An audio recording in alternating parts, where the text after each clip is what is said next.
Hello, everyone. This is the May 22nd, 2024 meeting of the Finance Committee. In attendance at the beginning of the meeting, we have myself, Stu, Rob Gibbs, and Mary Quinn, and we'll call the meeting to order at 6:33. The land acknowledgement and anti-racism statement is available on the web for anyone's review. And so item number 1, adoption of the agenda. Does anyone have anything to add to the agenda? Okay, so do we have a motion to adopt the agenda? Move to adopt the agenda for this evening. Okay, all in favor? Okay, it's unanimous. Okay, so we have the April 17th, 2024 minutes.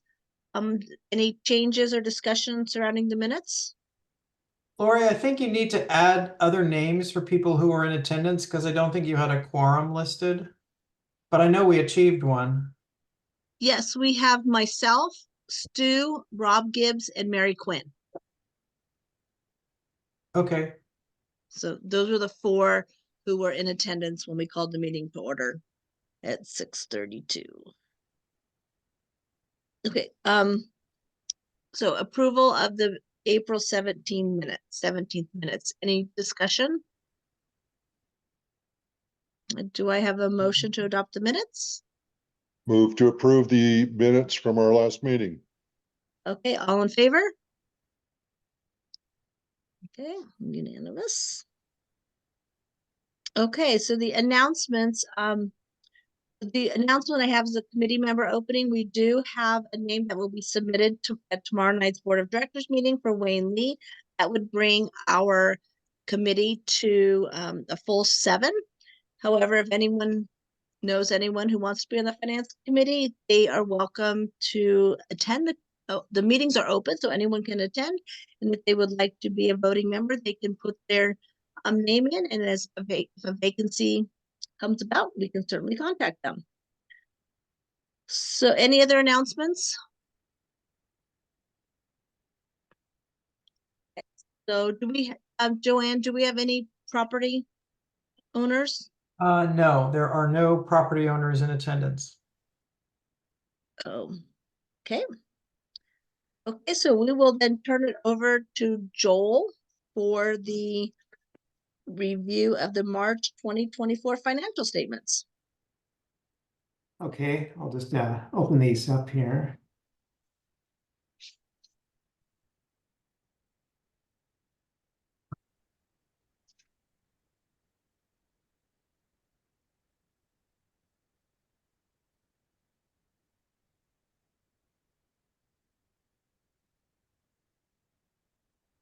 Are you going to share them on your screen, Joel, or do you want us to look?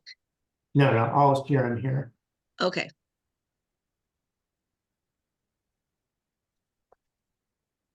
I have to, like, use my camera on the magnifying glass to see the printed ones. Okay.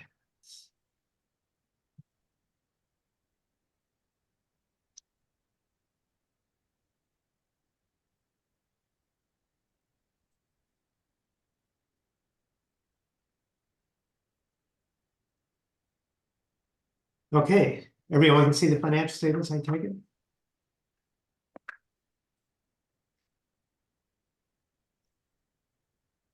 Yes, you're good to go, Joel.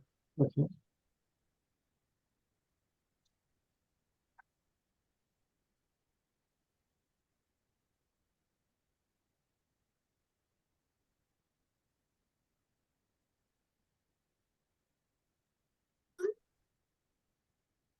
How's that? Is that easier to see? Yeah, thank you.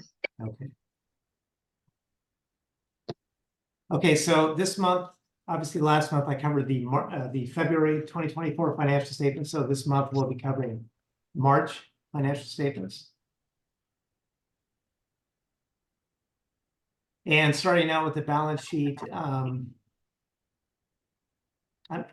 just in case anyone was interested, actually at the last board meeting. So basically we put a couple motions in front of them, and it was basically just to reclass some some of the tractor backhoe fire damage repair bill.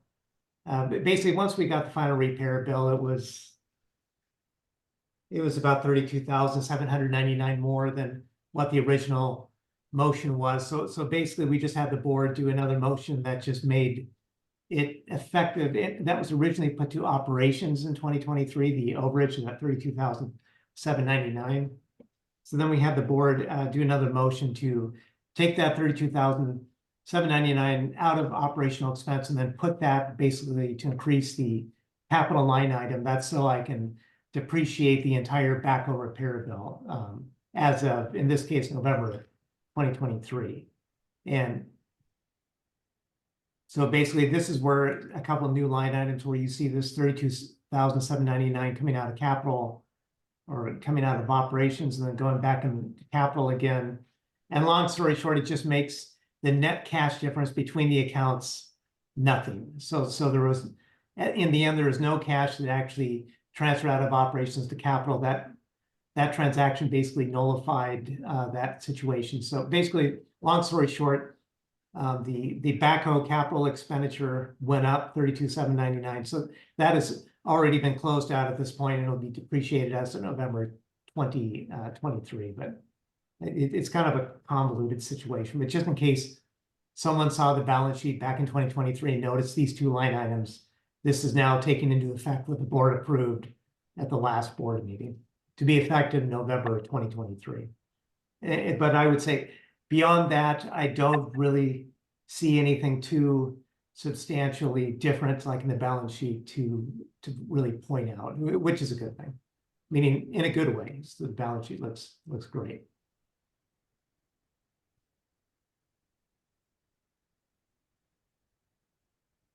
Okay, so now going to the most interesting statement, the income statement here. So there are a couple of interesting line items on here, which is a little different from how we did things last year. And so I'll just get right to the bottom line. We're looking at year-to-date as of March 31, 2024. And I'll just kind of start from the bottom up. But the net income for the month at the end of March, so we're talking about year-to-date, all 3 months, 80,505. At the end of March of 2023, it was 118,825. So we're pretty much in the ballpark where we were last year at this time. That's even kind of that's also with the fact of the large expenditure that we've had to outlay in hazardous tree removal, unfortunately. So that's even, that's absorbed through March into this number. Now we do have, in terms of the over under budget part of this, so net operating income 80,505, which shows that we're better than budget by 71,828. Last year, so they were at 118,825, like I said, but then in terms of the budget, they were actually worse than budget by 57,504. So basically, to explain why that's the case, if someone was wondering, well, if we have an operating net income of 80,505 and we're better than budget this year by 71,828, why would that be the case when last year we had an operating income of 118,825, yet we were worse than budget by 57,504 last year? And basically, this is the main reason why with the marina income. So things are being done differently this year as in terms of like last year. So last year and years past, in March, all the marina billings would just go out in March. So everyone would get their statements in the mail. But then as of that point, since the marina billings were made and sent out, then it was at that point now it's charged people's accounts. So they're getting statements basically, which means all of that income in one shot became revenue, like last year and years before that. But then at the same time, let me just do this. Let me just go real quickly. I'm just going to go right to the marina page.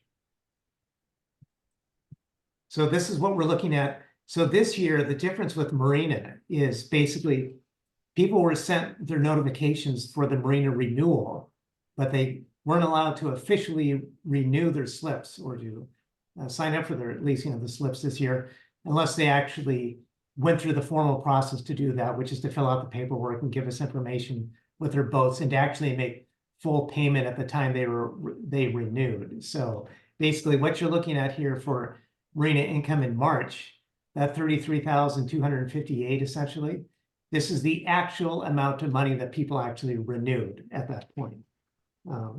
So versus last year, then you'll see where I'm going with this. So last year they had, so we renewed everyone. But then since the billings are sent out in March, obviously people don't end up really paying that until a couple months after that. So then immediately becomes bad debt expense at the end of March, which then that's why once the bad debt is then added to this, I'm just going to open up March actually. Joel, just a quick question. Sure. Yeah, Are go you ahead. saying that this year we weren't getting the marina revenue? We were getting the marina revenue sooner than we did last year. Is that, I'm kind of confused on, No, because actually, you were talking about the process of when people could write a check. So I'm a little confused of what are you saying? I'm sorry. actually, I'll show you here. So what you're looking at is you're looking at the financial statements from March of 2023. Hopefully this will make it easier to see. So you see how we've claimed all this revenue in here. So we're just looking at year to date. So all this revenue was billed since people were billed like for their slips, and then statements were sent out in February and March of last year, and actually the years before that. So at that point, then it becomes revenue in our system. But then since we haven't, but then there's a little lag time, you know, people, they get their statements and then they send in their checks. It usually takes them a couple of months before all those payments start coming back in. But then in the interim, since we've already billed for the accounts that I'm talking about in March of 2023 and 2022 and before that, then the system will automatically pick it up as bad debt expense since it hasn't been paid yet by the people. And then like in the following months, when people pay their slips, then the bad debt gets reversed off again. And then the marina amount, the revenue actually starts. So you see in March of 2023, where you see these varying amounts for wet slips, dry slips, marina, the combo, those were the amounts billed. But then 139,912 of bad debts shows you that that's the amount that we haven't yet received yet for all those billings that have gone out. So that's why you see an income of 43,962. So that's net of the bad debt expense. Versus now let's look at March of 2024. You see how we don't have bad debts because they weren't, the slips weren't officially renewed unless they actually made payment at the time that they renewed their slips.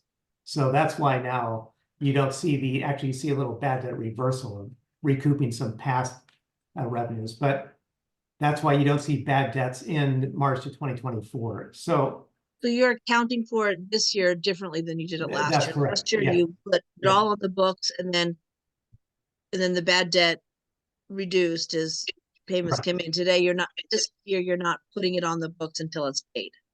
Yeah, so it's like, so last year when you see the bad debts of 139,000, that's still money that we haven't yet received yet for those slip renewals from the billings that went out last year. You see how that causes a variance of negative 107,432, basically. So now for the marina revenue in March of 2023, year to date, it's saying you're worse than budget by 107,432. Now, as last year's people paid that over the following months, then this variance reverses and goes away once the bad debts reverse. So why did you change the way you did it from 2023 to 2024? That was my fault, Lori. And Joel has explained from an accounting perspective what the change is, but it's on the operational side, it's pretty important because in previous years, the assumption was that everyone would renew. This year, we knew that some people wouldn't renew and that some people wouldn't be allowed to renew because they hadn't paid the appropriate amount last year, or they hadn't proved they were residents, or they hadn't given us the appropriate paperwork. And so that's why we changed the method for how we did this. Because we're going to keep that method going forward. Yeah, when we send out those bills, we are essentially saying, okay, you're renewed, please pay. And that's Okay, and so the way we did it in 24 is the way we intend to do it in 25? Yes. Okay, Yeah, thank you. So sure. Yeah, Mary? when did we Yeah, not? Could I ask a question? How were the renewals? They were due May the 10th. Did most of the people renew, and are all the wet slips and dry slips full now? The lion's share of everyone did in fact renew. We had 11 wet slips that chose to terminate for one reason or another.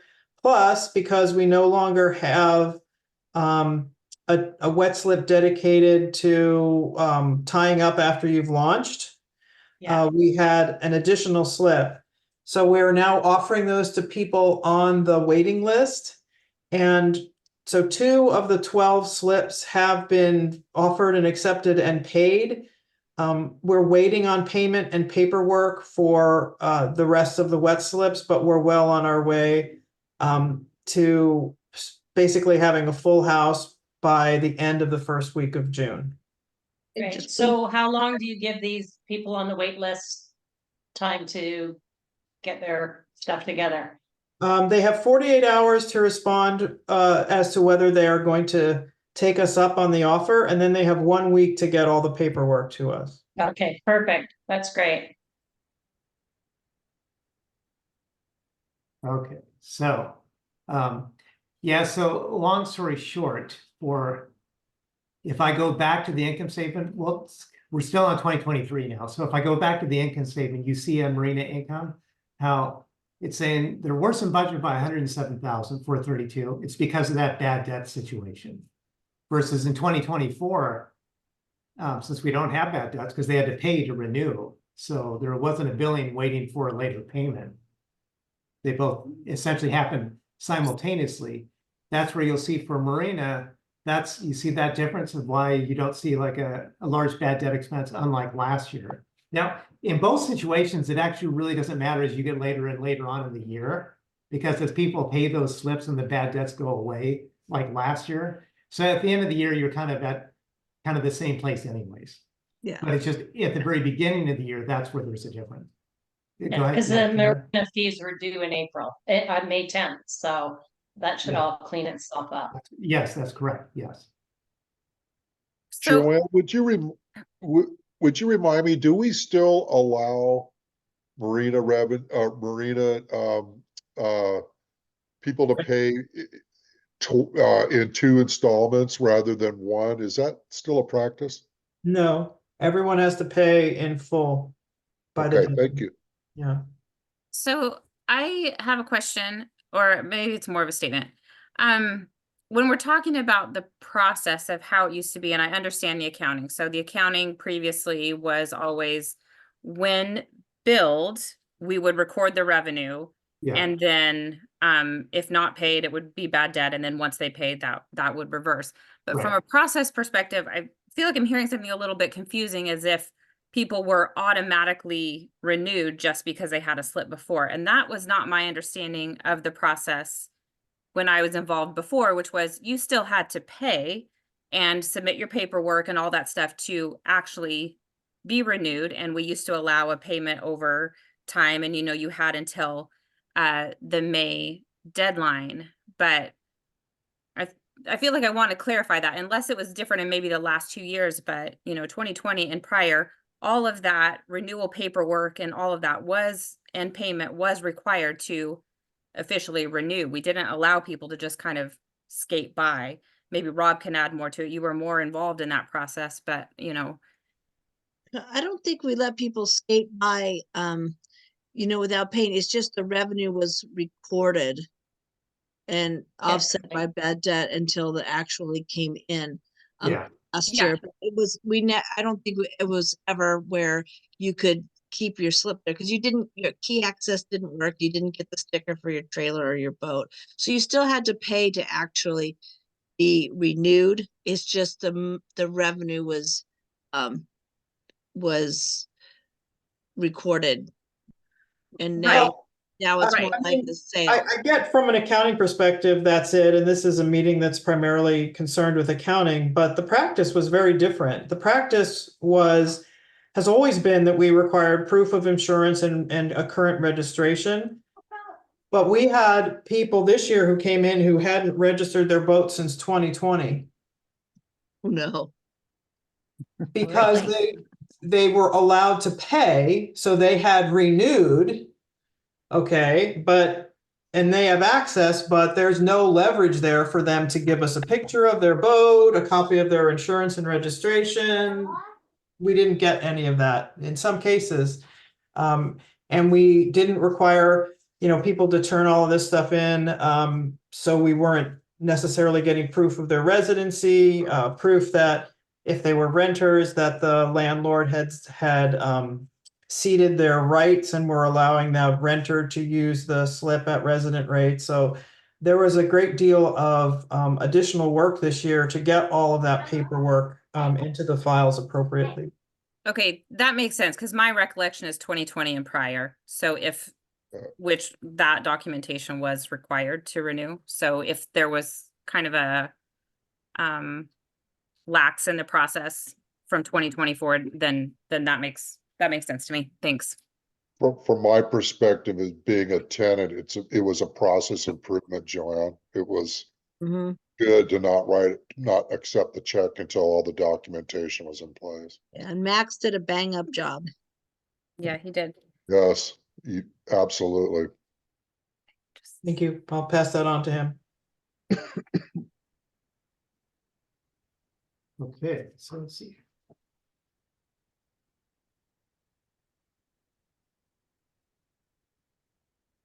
Yeah, so basically, long story short with that, it shows up revenue when someone's account gets charged, so if someone, let's just say that $1,000 for a marina slip, that means their account was charged $1,000. So then it shows up in the financial system as financial statements, it's $1,000 revenue. But then as soon as that $1,000 charge becomes 30 days past due, or late. Oh, yeah, I think we understand the way it was done in 23 and the way it was done in 24. I think the 24 was a great improvement in the processes and everything. So I'm happy to see that will be the way it'll be done going forward. Okay, so back to the financial statements. So our collection rate was 96%, which is really great at the end of March of 2024. So it's the end of March of 2023 is 95.5% already. So that was good back in March of 2023. So it's even better than it is was at the end of March this year as it was at the end of March last year. So going up from 95.5 to essentially 96% year over year.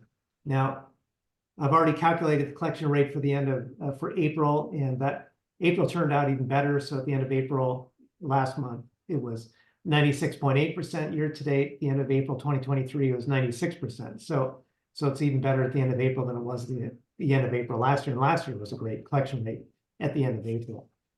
And of course, and I've said it before, I'll just quickly say it again. We budgeted for a 95% collection rate. So for every 1% we get over that, meaning if it becomes a 96% collection rate at the end of the year, then ops gets essentially another 26,700. Surf gets another 13,500. Roads another close to 14,000. Mailboxes 250 for every 1% over the 95%. Hey, Joel, what did we finish 2023 collection rate? Was it 97? Okay, so at the end of 2023 it was 97.9%. So we improved from March 95 to 92, about 2%. So I don't know if we'd follow that trend, but maybe we're staring at 98. Okay. Yeah, so that's basically the main point with that. Where we ended at the end of last year, given the fact that we had last year's collection rate at the end of March, we're even in a better position at the end of March of 2024 versus 2023.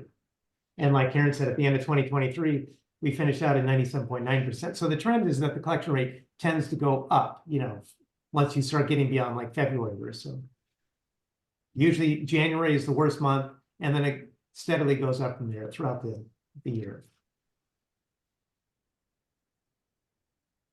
Okay, and then like I do mention, I'll mention like the revenue to expenditure ratio, which is just all that is just the percentage of expenditures as a percentage of revenues.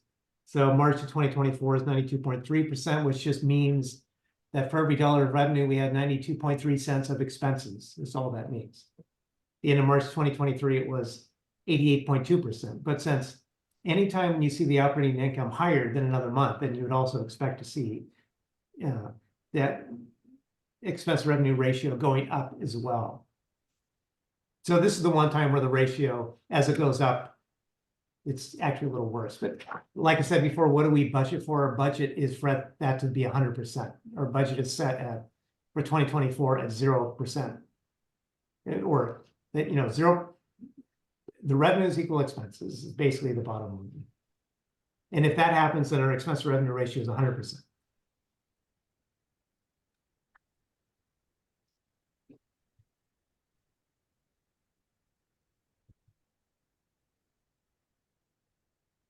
Okay, so this third page and this page becomes especially important, especially during budget season. It's important really all year long, but it's a great page, handy page, and it just shows you the reserve funds, all the major funds, SURF, roads. We'll just pick out those, UDR.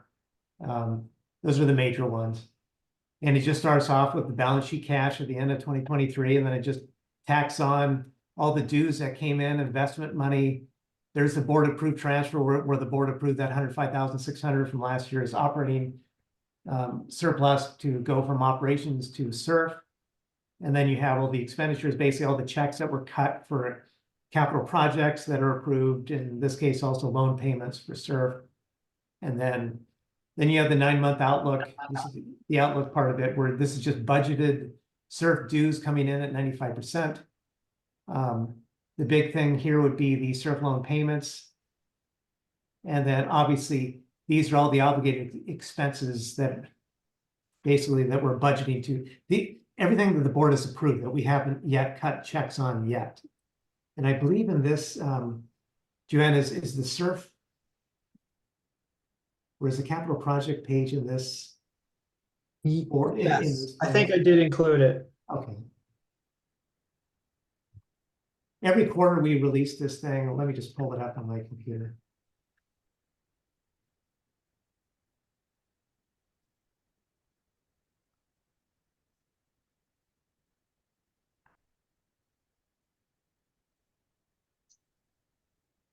So it's 3 pages, 1 page for SURF and then roads and UDR, but you can see these obligated funds. So I said that 1,936,629, and of course there it is right here.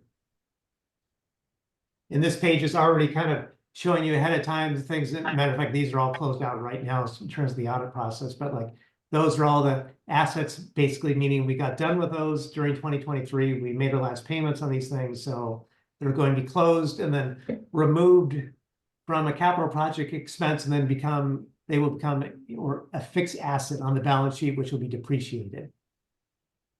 So on the financial statements itself, like if you were to go all the way to this is the big set that's on the Finance Committee webpage, but if you were to go all the way to the end here, in the reserves section, you'll see so you'll see all the reserves, basically all the projects and all the expenditures, all the cash. So this is the year-to-date column that I'm looking at right here. So then this page says, you know, total reserve expenses or total reserve income loss, whatever. But basically, this is all the dues coming in for SURF, roads, mailboxes, less all the, you know, like interest expense and stuff like that, and then also all the capital project checks that are cut. But keep in mind, these things become part of fixed assets. So they're either construction in progress now, or then when they're closed out, then it's moved from CIP into a fixed asset category. But just every once in a while, someone will say, "Oh, look at this terrible loss we're running on reserves," and that's a little misleading, because all of these things in roads reserves and SURF reserves, these are all capital projects, so construction in progress, basically.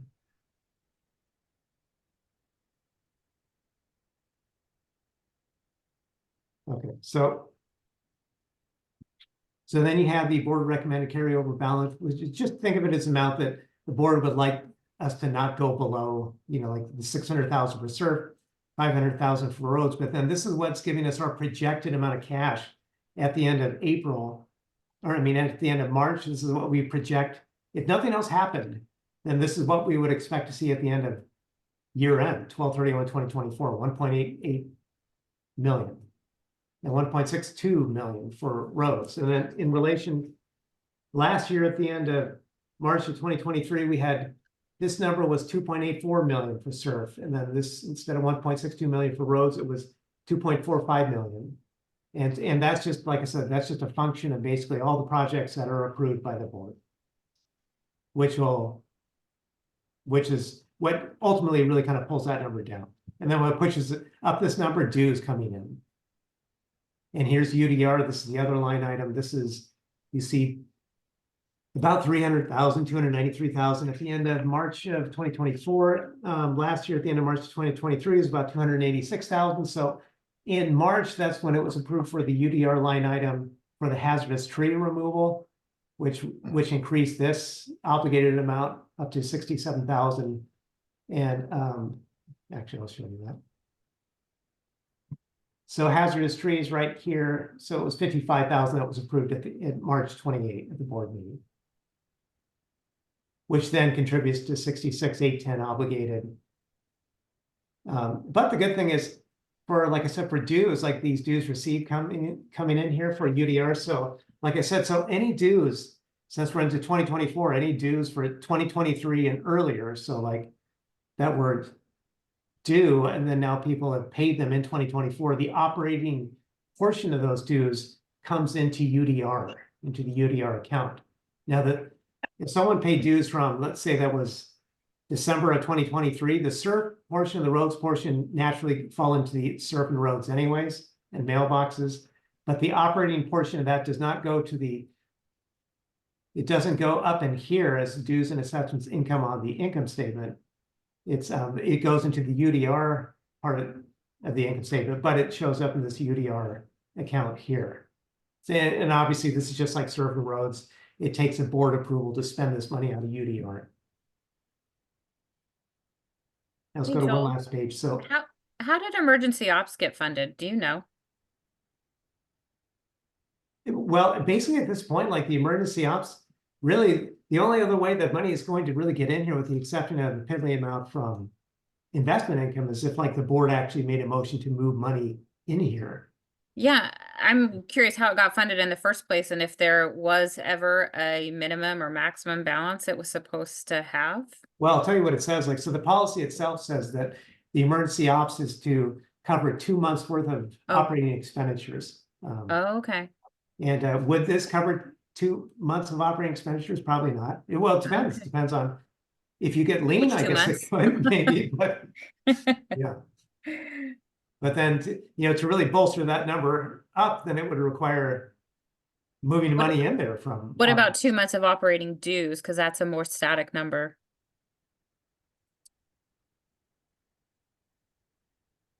Okay, so no, it wouldn't quite cover 2 months of operating dues. So you can see 223,000, from operations there. Okay. Last page we'll quickly look at, then we'll be done with these statements. So this is just and I point this out every month. We're looking at the income statement again, but now we're looking at it broken down by a department basis, so you can see what contributes to what, in terms of like what departments, with obviously better, worse than budget here. ACC security is really kind of the only one with this 14, close to $15,000 worse than budget. And obviously we know what that is. It's hazardous tree removal that's really causing that, which really is, and that's actually why in March, the $55,000 UDR request is taken to the board to help bolster up hazardous tree spending. And then, so the golf is the one that I point out the most right here. So we can see that golf,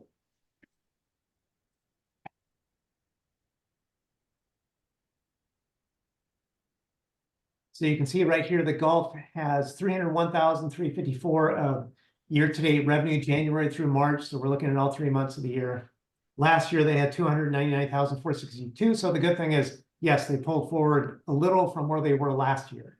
So they made up all of those, the prepaid dues, the kind of smaller amount that they didn't get March, October through December at the end of last year, which means people paid, excuse me, not prepaid dues, but prepaid golf and green fees and stuff like that. So meaning more people paid for it at the beginning of the year than at the end of last year ahead of time.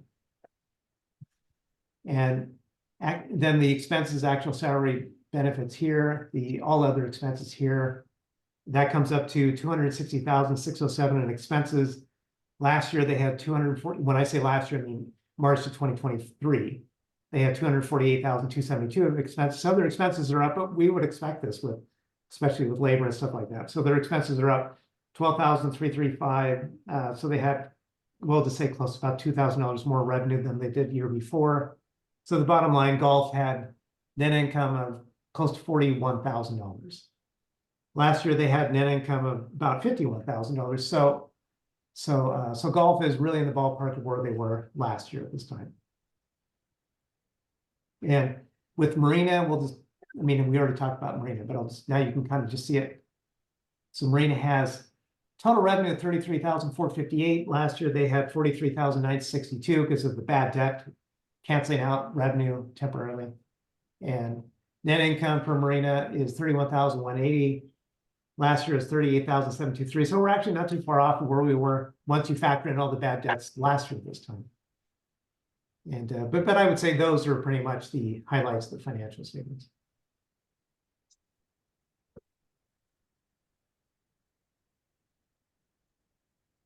If anyone else had any other questions on those?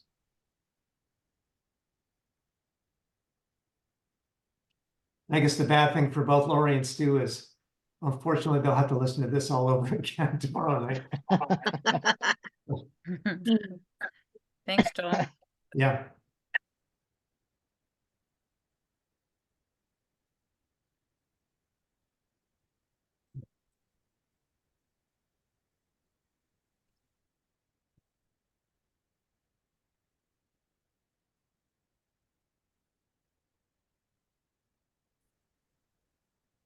Where'd my Zoom go? Oh, sorry.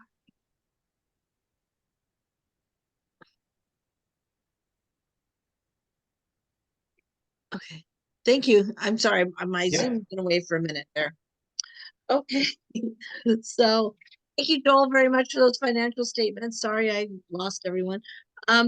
So we do have some new business. Joanne, or as Mike, I guess Mike is going to present the Clubhouse and Adult Center exterior painting. Yes, that is why he's here tonight. Okay. Hi, everyone. Hi, Mike. Yes. So we have a capital request tonight for adult center painting and clubhouse painting and recoating of the deck on the clubhouse. The purpose here is to request funding and contract award for exterior painting of the adult center and the clubhouse. The 2024 capital budget includes funding to paint the exterior of the adult center and clubhouse and to apply a new coating on the two decks located on the north side of the clubhouse. The total combined budget for all three projects is $39,553. In the analysis, it is unknown when the clubhouse and the adult center were last painted. Both facilities has areas of fading paint and exposed wood in places. Painting the structures will protect the siding, prolong the lifespan of the buildings, and improve the aesthetics of both buildings. 11 contractors were contacted to submit proposals. The quotes were to include washing the structures, prepping, caulking where needed, and applying 2 coats of equivalent paint in a matching color. Additionally, contractors were asked to include a proposal to apply a new coating to the deck surfaces at the clubhouse. There's 2 little decks there on the north side. 3 competitive quotes were received for painting the clubhouse and the adult center. Nacho's Painting quoted $36,163.80. CertaPro Painters quoted $36,959.86. Perennial Painting quoted $39,385.60. Nacho's Painting provided the lowest quote for painting the 2 structures. However, CertaPro Painting demonstrated in both their written proposal and in person that they have a stronger understanding of the scope of the project. They specifically called out the need to work around main entries during slow times and off hours and professionally explained how they would complete both projects. CertaPro Painters was also the only vendor to provide a quote to recoat the decks at the clubhouse. The supplemental quote adds an additional $3,900 $6.70 to the painting project for a total of $40,866.56. The preferred option is to have CertaPro Painting complete all three projects in conjunction. So the proposal is approve funding in the amount of $40,866.56 and approve the selection of CertaPro Painting to paint the exterior of the adult center and the clubhouse and to apply new coating on the clubhouse decks. Any discussion, questions, comments? Yeah, when is this painting gonna take place? We left it a little, what we did is when we went out for quotes, we put in a parameter of 2 weeks for the clubhouse and 1 week for the adult center. So they have to do it in that time frame. And then we're looking before September, like August, while the weather's still nice, but we kind of left that open so we can work with the weather. Yeah, because you have to watch out for what's going on with the golf and tournaments and everything. Yeah, absolutely. And that was, and kind of put in here about CertaPro, they had a very solid understanding of that, of working on commercial properties and the need to leave that lower golf access open for the golfers to get through to the locker room and such. And they had a plan for that with, putting some plastic up and working around in slow times. Yeah, because there's also tournaments and stuff happening as well that they'll want to use that outdoor area. Those For decks. sure. Yeah, I'm sure you've looked into all this. I have Yeah, one it's one of question. those things you kind of have to do in the summer. So I know. I have one question about I saw in the quote about power washing. Whose responsibility is it to power wash those glass railings on the deck? Is it that was Allegheny? included. They're going to do that as well in this quote. But say we weren't getting it painted. I was up there last Saturday and you can't even see through that glass. There's so much mildew. And I'm wondering, is that Sudden Valley who's supposed to be pressure washing and cleaning those glass railings, or is it Allegheny that should be doing it? I will let Joanne speak to that one because I'm not 100% sure. I know that we did pressure wash the clubhouse earlier. I believe it was last summer. And I don't know if that included the Algalve portion though. Yeah, it's the railings that go all around those the outdoor patios, like they're just green. You can't even see through them. So I don't know, is it our responsibility or is it something we should be having Algavi do? Because it's really horrible sitting up there when you can't see through the glass. I know, do you know, Joanne, I know that Algalve washes the windows for inside the restaurant. I would imagine, based on my understanding of the lease, that it's their responsibility. But they may not be aware of it or believe that it's their responsibility. I'll have to follow up with them separately. That'd be great, Joanne, because it's really an eyesore. Stu, I don't know if you sat up there, but it's really bad. Yeah. It looks so dirty. It is really dirty, but usually when we're sitting up there, we're trying to be aware of the people hitting errant golf balls. We're not so much looking out of the glass.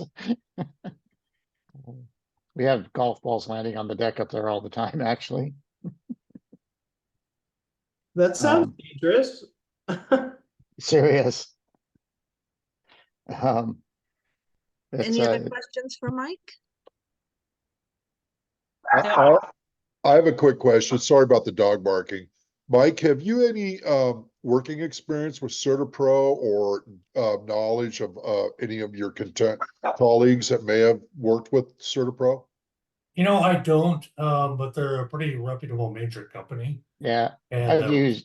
Sorry for interrupting, Mike, but I've used CertaPro a couple times, and at least down here in Seattle, they're really a great company to work with. I was very impressed by the representative they sent up. He really knew his stuff. Thank you. I'll move to approve this motion.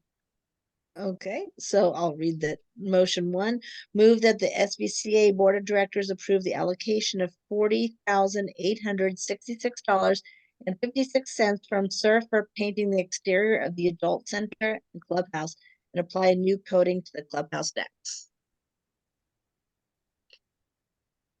Do we Do need we a second, or are we small group enough that we don't need a No, second? we don't in a second. So all in Okay. favor? So unanimous? Okay. Thank you, Mike. Thank you. You're welcome. I move that the SVCA Board of Directors approve. I should have said I move that the Finance Committee recommend the Board of Directors to approve. Okay, so my apologies there. So I think it should be motion 2. That the Finance Yes, Committee use the typo, please. Yeah, that's okay. That the Finance Committee recommend that the SVCA Board of Directors authorize the General Manager to execute SVCA standard construction contract with CertaPro Painting with a not to exceed amount of $40,866.56. All in favor? Okay. Okay, so that we will send that recommendation over to the Board of Directors tomorrow night. Do we have, Joanne, are you doing the airport or is that Mike as well? I am doing the airport, so I'm going to thank Mike for attending and release him to enjoy his evening. Thank you, Mike. Thank Thank you. you. Like, So the purpose of this memo is to request funding for a project to identify whether the Sudden Valley Airport can be rezoned to include additional RV and boat parking. In 2022, the Sudden Valley Airport was considered as a potential site for additional boat and RV parking. Other sites, such as the campground and Area Y, were also considered, but it was determined that the airport's central location and easy access made it the best option. Additionally, the fact that the airport has asphalt installed might be helpful in obtaining new zoning. As a note, the asphalt is substantially overgrown, but it's still there in place. Once the airport was determined to be the best option, a concept layout was developed showing that 80 storage spots could be accommodated. The project never went beyond a concept because it was not clear at the time that there was enough demand to justify the expense of building the additional parking. Now, there is ample information showing that there would be more than enough demand to fill the 80 planned spaces. The current RV storage facility located in Area Z has 43 spots. All viable spots are filled, and there is a waiting list of 59 people, with more than a 2-year wait to get a spot. Additionally, in the past 12 months, Sudden Valley has issued 55 parking violation notices to members who were parking either their boat or their RV at their residence. When speaking to those individuals as they searched for a facility to store their boat or RV, it became clear that there is a shortage of space in the Bellingham area for those and that most of the facilities with availability are located far from Sudden Valley. SVCA's current annual fee for RV storage is $500, billed quarterly. So it's not $500 a quarter, it's $500 in total, with $125 being billed each quarter. This fee is significantly below other storage facilities in the area who charge an average of $100 a month for uncovered storage. I suggest that we gradually increase the fee to $1,200 annually, and I have a table that suggests a progressive increase. This gradual increase of fees will allow people to plan for alternate storage, and it aligns with the planned refurbishment of the current RV storage area. It's planned to put down new gravel, do some regrading, and replace the fencing. And that work is scheduled for later this year. With an annual rental fee of $1,200, the proposed additional RV and boat storage area would generate gross revenues of $96,000 annually. Fee increases for the current RV storage area will add an additional $30,100 to the total. Further, this additional revenue would not require any new processes to be developed or new staff to be hired. Importantly, increased storage would also benefit the community by letting them store their RVs and boats much closer to home. It is not known whether Whatcom County would approve rezoning of the airport property. It is also unknown what assessments, surveys, and/or mitigation might be required if they did allow it. For these reasons, it's difficult to estimate the cost of building a new storage facility at this time. If it costs 500,000, the project would pay for itself in about 5 years. If it cost $1 million, it would take 10 years. Of course, this is a very simplistic analysis since the facility would require maintenance over the years, but I believe that it is clearly to the advantage of the association to pursue this project further. PNW Services has submitted a project scope letter attached to the memo, which outlines costs of $23,936 for completing a rezoning application. As this document notes, additional elements may be required for the submission, which would increase the costs. Any such increase would, of course, be brought back to the board for approval before going forward. So I have 2 requests. First, that the board of directors approve the proposed fee increases for RV storage to be effective July 1st, 2024, October 1st, 2024, and January 1st, 2025. And secondly, that the board of directors approve $23,936 from SURF to fund the proposed airport rezoning project and authorize the general manager to execute a contract with Impact Design in the amount of $18,100. Are there any questions? Karen? Do you want to talk about them like separately, like talk about the fees and then talk about the project, or just all Go of it at for it. once? Unleash your questions. Okay. Well, let's go with the fees first. I guess I'm kind of a stickler for data. So I would like to see those comps, and what those facilities, how those facilities compare to ours, such as, do they have on-site staff, 7 days a week? How does their lighting and security compare to ours? Accessibility. I don't know if this is still the case when we were looking into storing something there at Area Z, not talking from staff, and so maybe this was hearsay, but talking to other residents that had used it, they're like, well, I mean, it says 24/7 access, but actually have to contact security. They may or may not get back to you. It's not really always that convenient. And there was a couple other things that we decided against, so we stored it offsite.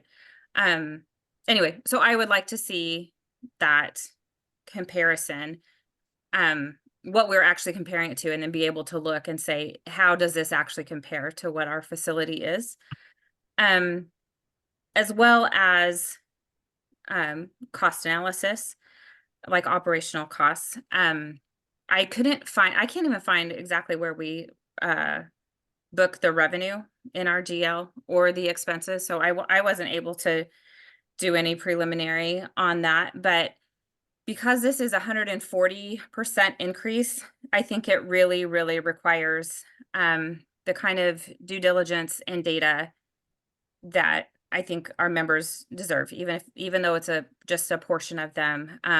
But that neither that percentage or that dollar amount would be allowed as a dues increase. And so I think it deserves that same kind of really looking at, is this how much more than the cost of, and I would want to include, expected capital in there as well, which we can get from our reserve study. They have pretty good costs in there. We'll have better information once we do that project, and I would expect that to change, but it's hard for me to recommend moving forward with this without that data, actual source documentation and data.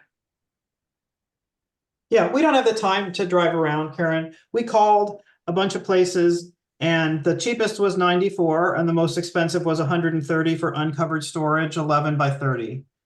That's what we got.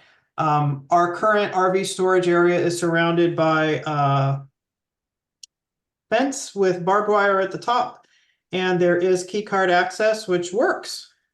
That's new since my time that it has started working. And we keep it working. Occasionally security is called over there because someone has lost their card or because of some other snafu, but generally speaking, the cards are working. So that was a real success story for us.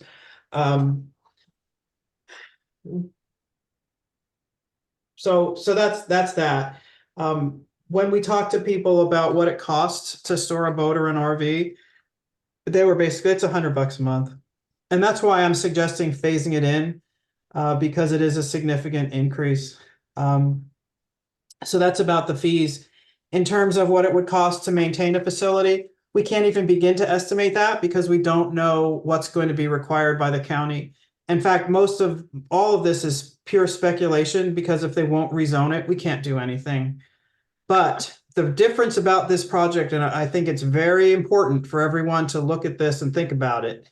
Usually when we spend money, it is without any possibility of a return other than increased satisfaction or, potentially an extended life cycle for some asset that we already own. This is one instance where we can create something that would more than pay for itself over time. And that is unique. And it requires a different way of thinking about things. However, we don't have really enough resources to do the kind of extensive business planning that you're talking about. And until we find out whether it's possible, I don't want to invest the time of the few resources that we do have to work it out. If we are allowed to rezone, we will then have a lot more information and we can do a more in-depth analysis such as you described. At this moment, it's hard to know. So when I was asking my question about cost, just to clarify, I meant the current, how much it costs to maintain the current facility. Well, we actually have $16,000 scheduled this year to replace the fence and regrade, and it hasn't been done in. Useful life is 30 years, so I'm guessing. Yeah, there you go. 30 years. 30 years. Yeah, so that 60 grand, there puts you it go. at about, with the two projects in there, over 30 years, it's $34 a year per spot. And we're talking about increasing the fee to $1,200. Market rates. Yep, Huh? it's a market rate so that we can bring in additional revenues to offset our growing expenses. Okay, so just to be clear here, we are asking to increase the cost of the Area Z storage to cover potentially other costs not related to Area Z storage. Of course, yeah, we're charging a market rate in order to bring revenue into the association. Rather than just increasing dues? Oh, sorry, I'll just leave it at that. So I have a quick question that, Joanne, if you could put your, your magician's hat on or whatever. So what concerns me is on page 3, where the third paragraph where it says it is not known whether Whatcom County would approve rezoning, and then spending $24,000 on an unknown. Does anyone have any kind of inkling on which way the county would go? Like, are they more likely than not to approve it, or is this a really long shot in the dark? There's no way to know until you do it. But Yeah, obviously it's assessed by experts to be possible, or they wouldn't be proposing that we try it. Because they would look stupid if they went in and asked for something that was just not feasible. Do you know what I mean? yeah. So Impact Design, is that right? Impact Design, is that who it is? Correct. So they think it's a more likely than not it would be approved. Maybe with modifications, maybe with a lot more money outlay, but that it's not just going to be them looking at the application and hitting a big red denied stamp on it, because there's no way in the world this Well, would be. like let's look at this. There are very few things that we could put in the airport, Yeah, and yet we pay taxes on that money. It's a big parcel. This, of all the uses we could put that space to, this is a low impact one. You don't Yeah. have a lot of volume going in and out, so there isn't a huge amount of increased traffic. we're not creating It's waste. already covered with an impermeable surface, right? Mhm. We'd be doing a minimal development with minimal disruption to wildlife and vegetation and all of that. Are there going to be other studies that they require? Maybe. Probably. Since we haven't been using the airport in many, many years, a portion of that ground has become wet, which, that may be qualified now as a wetland. Will they ask Definitely. us to mitigate that? What will they require? So it's not so much about the zoning. I mean, that's a big question, right? They have to say whether they're even gonna discuss this with us and consider it. But then it becomes all those mitigating factors. You know, we're proposing 80. What if they only let 50? At that point, we'll have to redo our business case and say, is it still worth it? You know, what if they require, you know, some crazy thing for mitigating that wetlands? You know, if it costs $1.5 million, do we still want to do it? So those are all the questions that have to be answered after we go through the process. Yeah, Okay. I have a couple questions, Joanne, if I could. First of all, I'm, you know, I know where the airport is. I mean, we drive by it all the time, but is this going to be something that's going to be visible from the street? I don't think so. The way they have it designed, it's, you know, a couple of rows of spots. And then oh, I just lost my other question. Oh, what does the cost cover? So in order to get it rezoned, are they going to have to do a complete plan for what is going to be proposed to go in there, and then that goes to the zoning department to see if we can get rezoned, or do they just Well, need an outline of the proposal, or? in impacts design proposal, they say that as part of their scope of work, they will prepare a Whatcom County application for zoning amendments document, as well as do all the relevant preliminary engineering site plans that are required to go along with that application.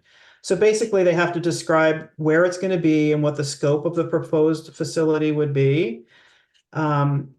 Then they have a pre-application meeting, and they have to present some of the documents at that meeting.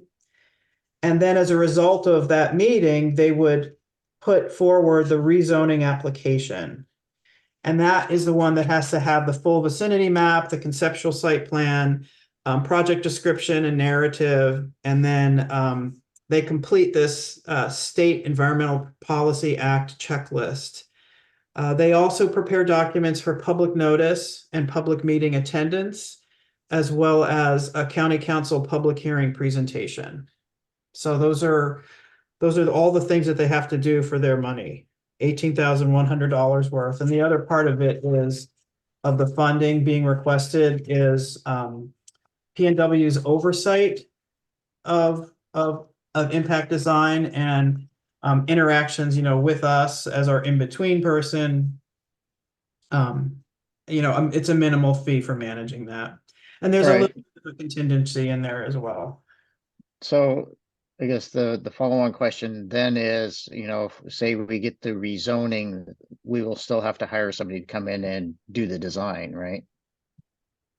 Yeah, they would, following the specifications that come along with the rezoning, they'd have to do the full plan, and then we would prepare an engineer's estimate, award the funding, and then put it out to bid. And this rezoning and proposal, is this something that the membership here needs to vote on, or is it not? It is not. I have a Go couple ahead, Tom. comments. When I saw this on the agenda, I thought, oh, this is great. I actually think there is a need for additional storage. I was a tenant up in Area C at one point as well. I think it's worthwhile to look into rezoning that could possibly add some additional marine and RV storage. I guess also a question, Joanna, is it currently zoned as like an aviation, is it aviation zoned or something? I mean, I'm not sure what the current zoning would be. Is it, Tyler knows that. Tyler Andrews from P&W, but I do not. I was just told that the current zoning would not allow for us to put parking in there. okay, this is probably a real simplistic look at it, but I was thinking, well, you know, there was an airstrip, there's an airstrip in there, and then I'm sure they had stalls for aircraft to park, and there could have, I don't know, it was way, way, way before my time, but obviously, I think they must have had stalls for aircraft to either at an interim basis if somebody flew in, or whether there were residents who actually had aircraft parked there. So there is some parking. This question may be sort of out of scope, because all we're really talking about is a rezoning question, but Joanne, do you foresee that we would fence this facility and have gated access to get in, so that if we have 80 marine and possible RV parking, how secure do we think this might be? Especially as it's really dark back there. We do anticipate that we would need to put in fencing such as what we have currently in Area Z, which I think it's either 8 or 10 foot fence with barbed wire at the top. So it would be a similar thing to deter people from going in there and, messing around with people's property. We would have to provide key access, card access, I think, just like we do now in Area Z.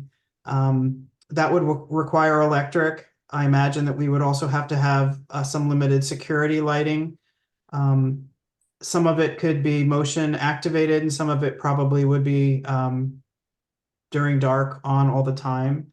And along with that, we would have to install security cameras. So we would need electric, we would need internet. And we do provide those services at Area Z.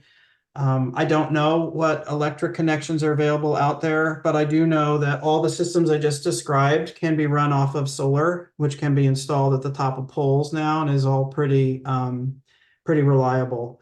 Yeah, and it doesn't really look that bad either. Another question I have, Joanne, is do we see this rezoned area?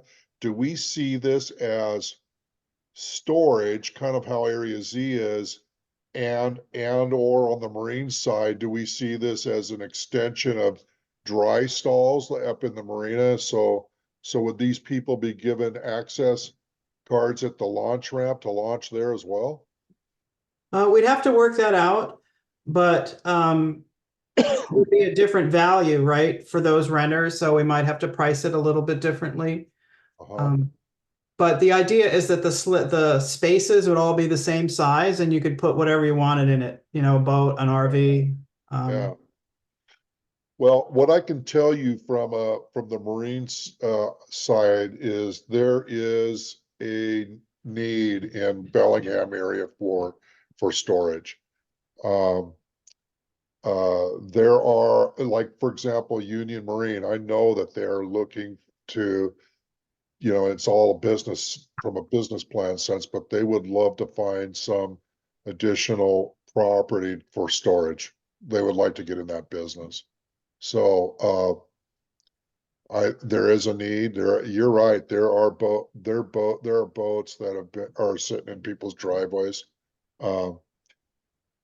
So I think this is good. If anything, we should look at it and see, is there a way that we could put a plan together and put storage in there. I think right now I'm sure there's people that aren't gonna like me saying this, but it's basically it's coyote haven over there. I hear them barking at night all the time over there.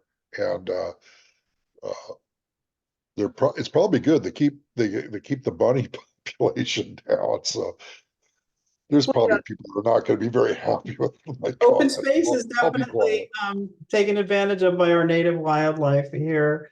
But the idea is that we won't know unless we ask the question. And to your earlier point, Rob, this is not as big a change in use, to go from an airport to storing vehicles. That's not as big a change as it would be, say, to look at the campground, right? Which has a lot more challenges anyway. It's not right next to, well, I mean, it's obviously right next to us, but the boundaries of the campground are a little bit different. Also, it has a significant slope that we have to deal with.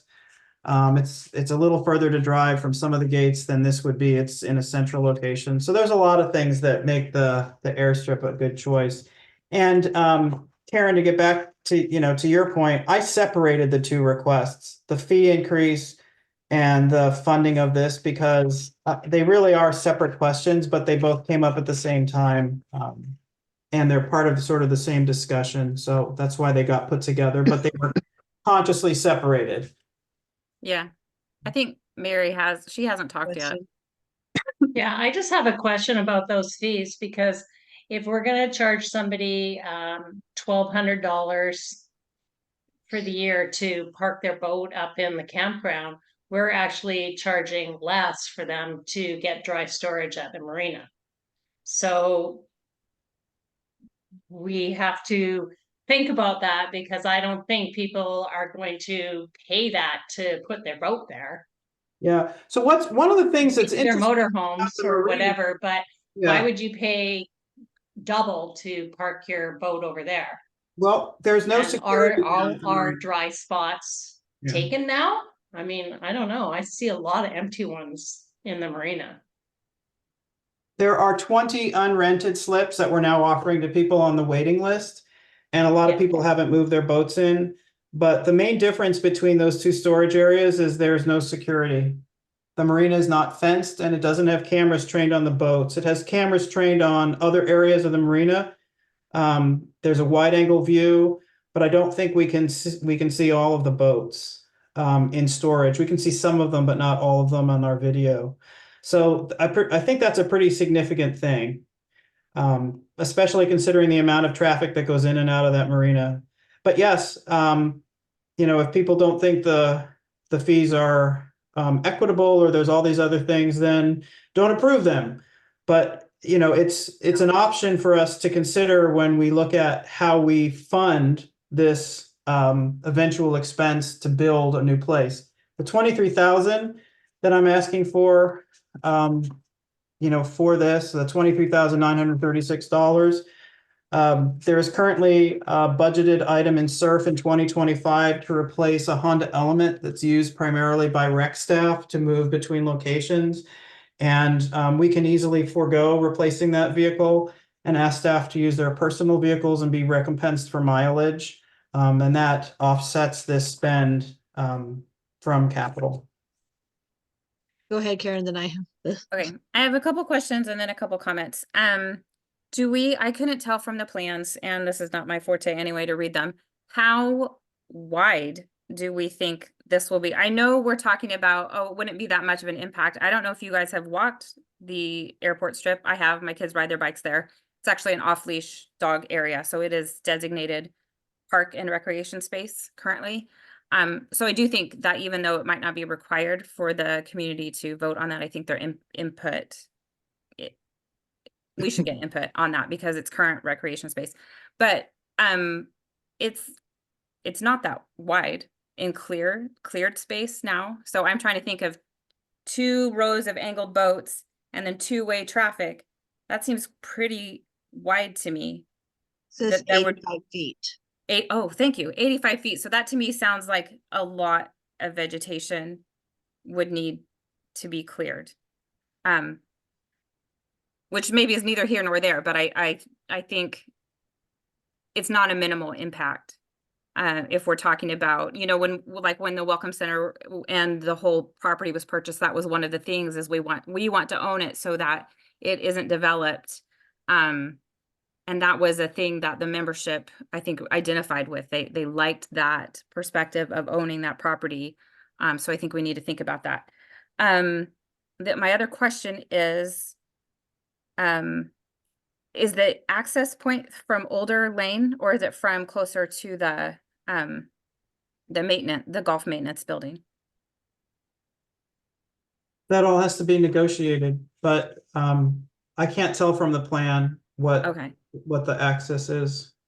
I wasn't sure either, and I had always heard, and maybe I've seen signs, I can't remember. I used to take my kids down there a lot.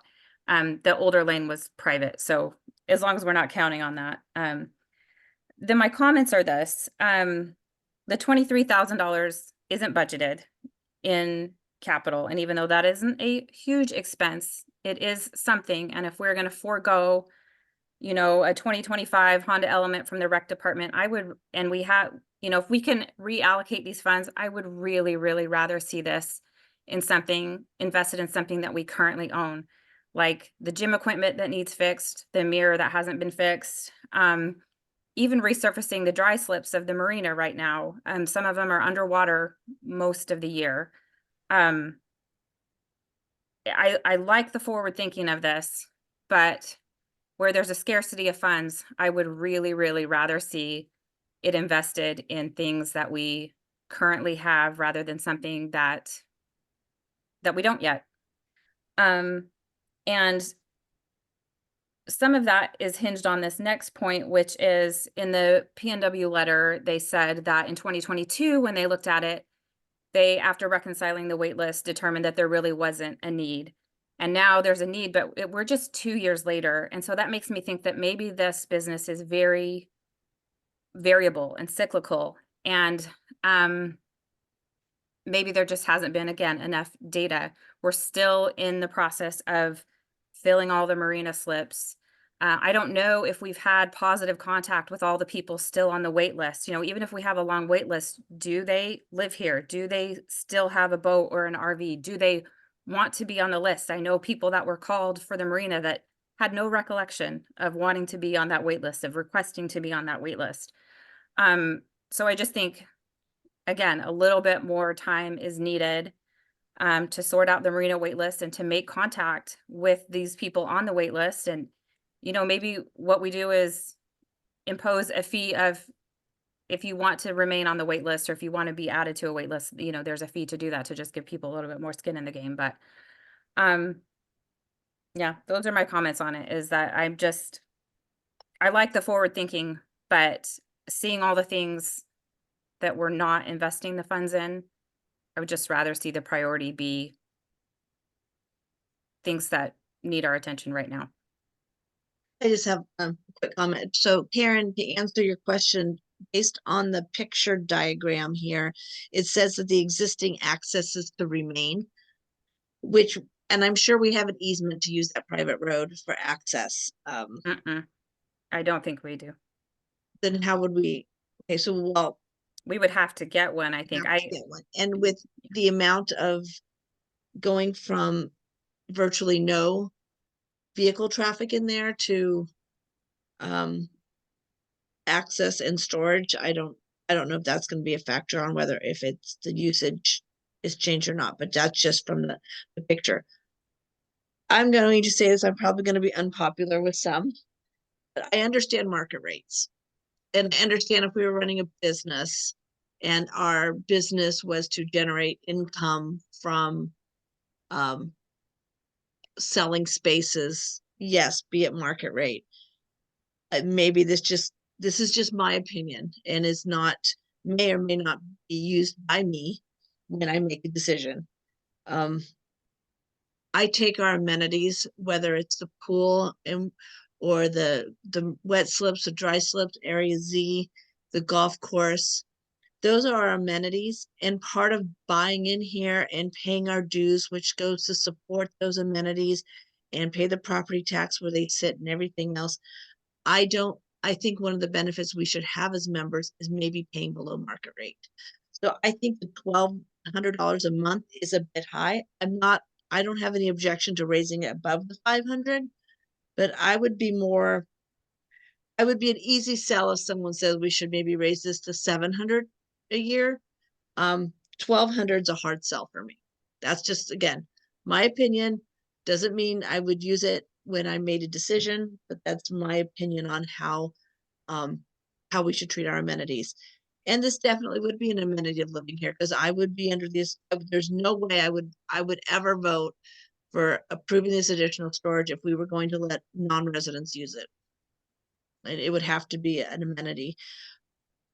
If it's something that's going to throw money back into the association in 5 to 10 years, you know, it may be something we really need to consider. But I don't know how we could even consider it until we know if it's even possible.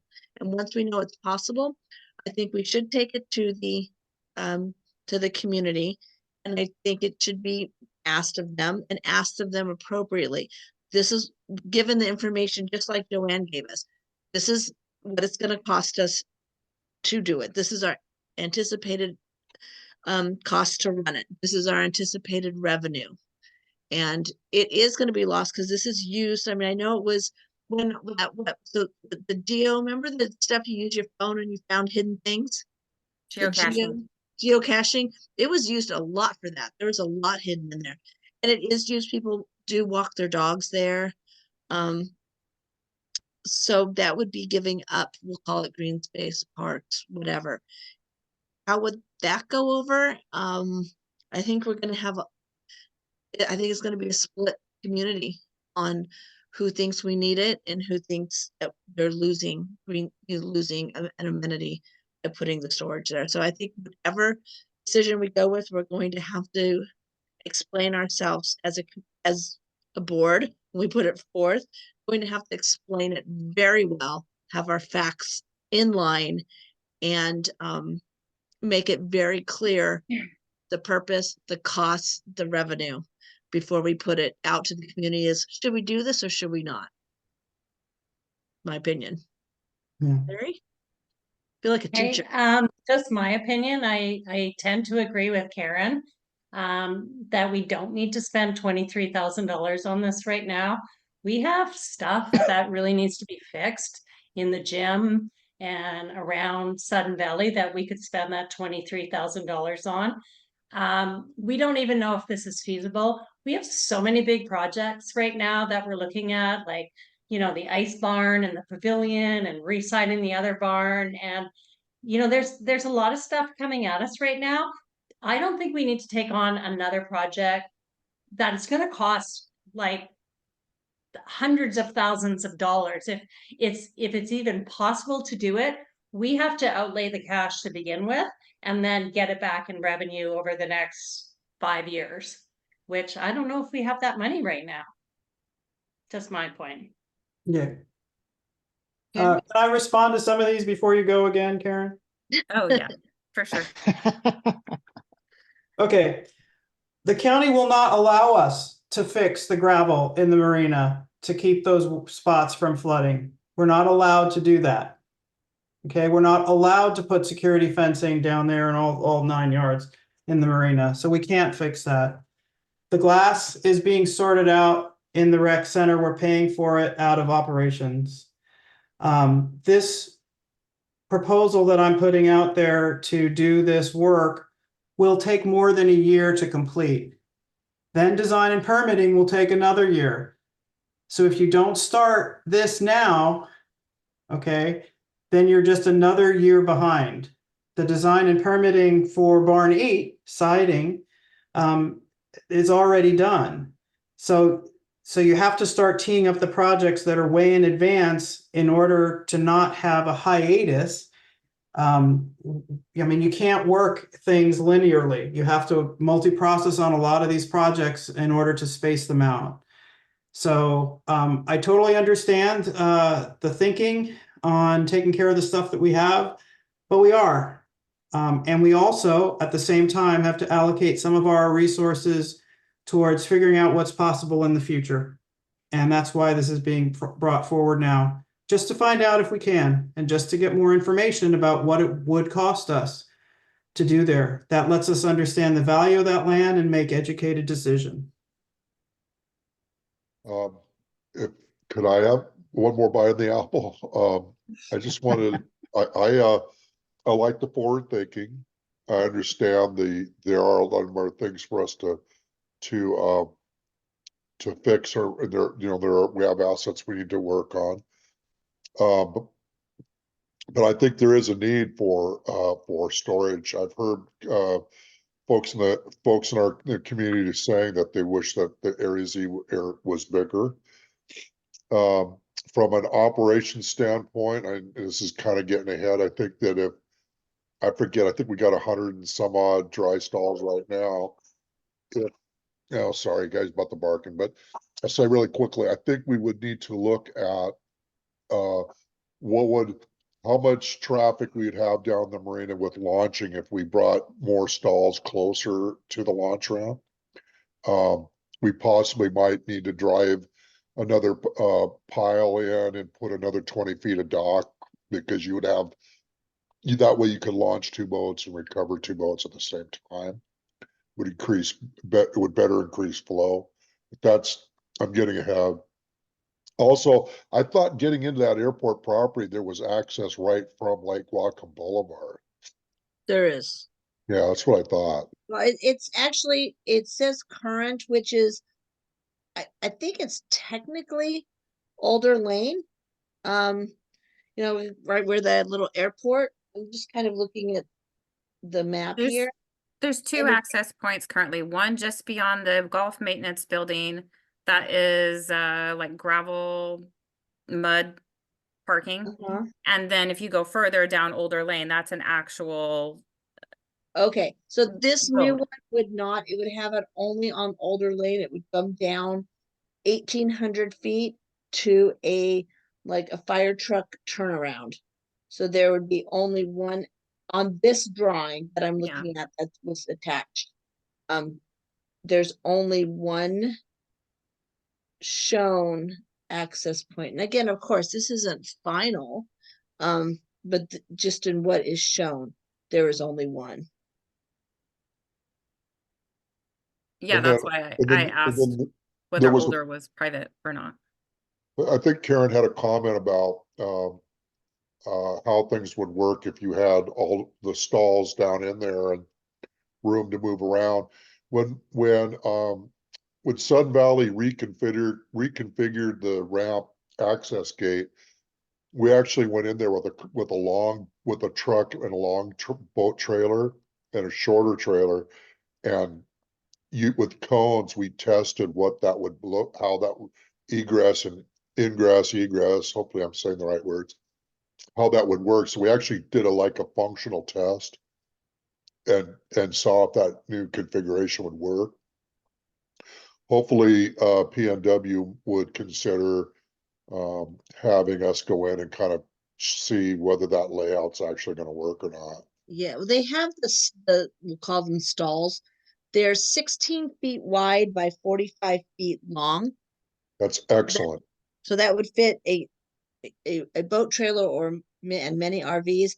And then it would look like, because of the way they were angled, you would have to like pull out, and looks like everything's backed in and just in their drives. But you would like if you pulled the boat out or an RV, because of the way it's angled, you would have to go down to that, like the turnaround, the dead end, spot, which looks like they left a large enough turn radius there.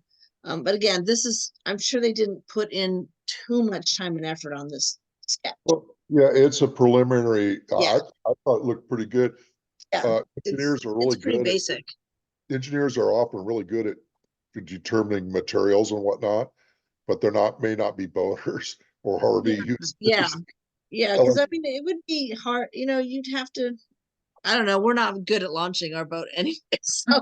Well, it We used are to be voters, before, and this was before Joanne's time, but it used to be that the flow of traffic was opposite of getting to put your boat in, and and everybody went the opposite direction, even though the arrows were telling, and so and Bruce at the time, before this is, when Bruce was still here, he was arguing, and we said, well, come on here, I'll show you, what it's like, try launch here in that direction. Yeah, you had to do like a 17-point turn.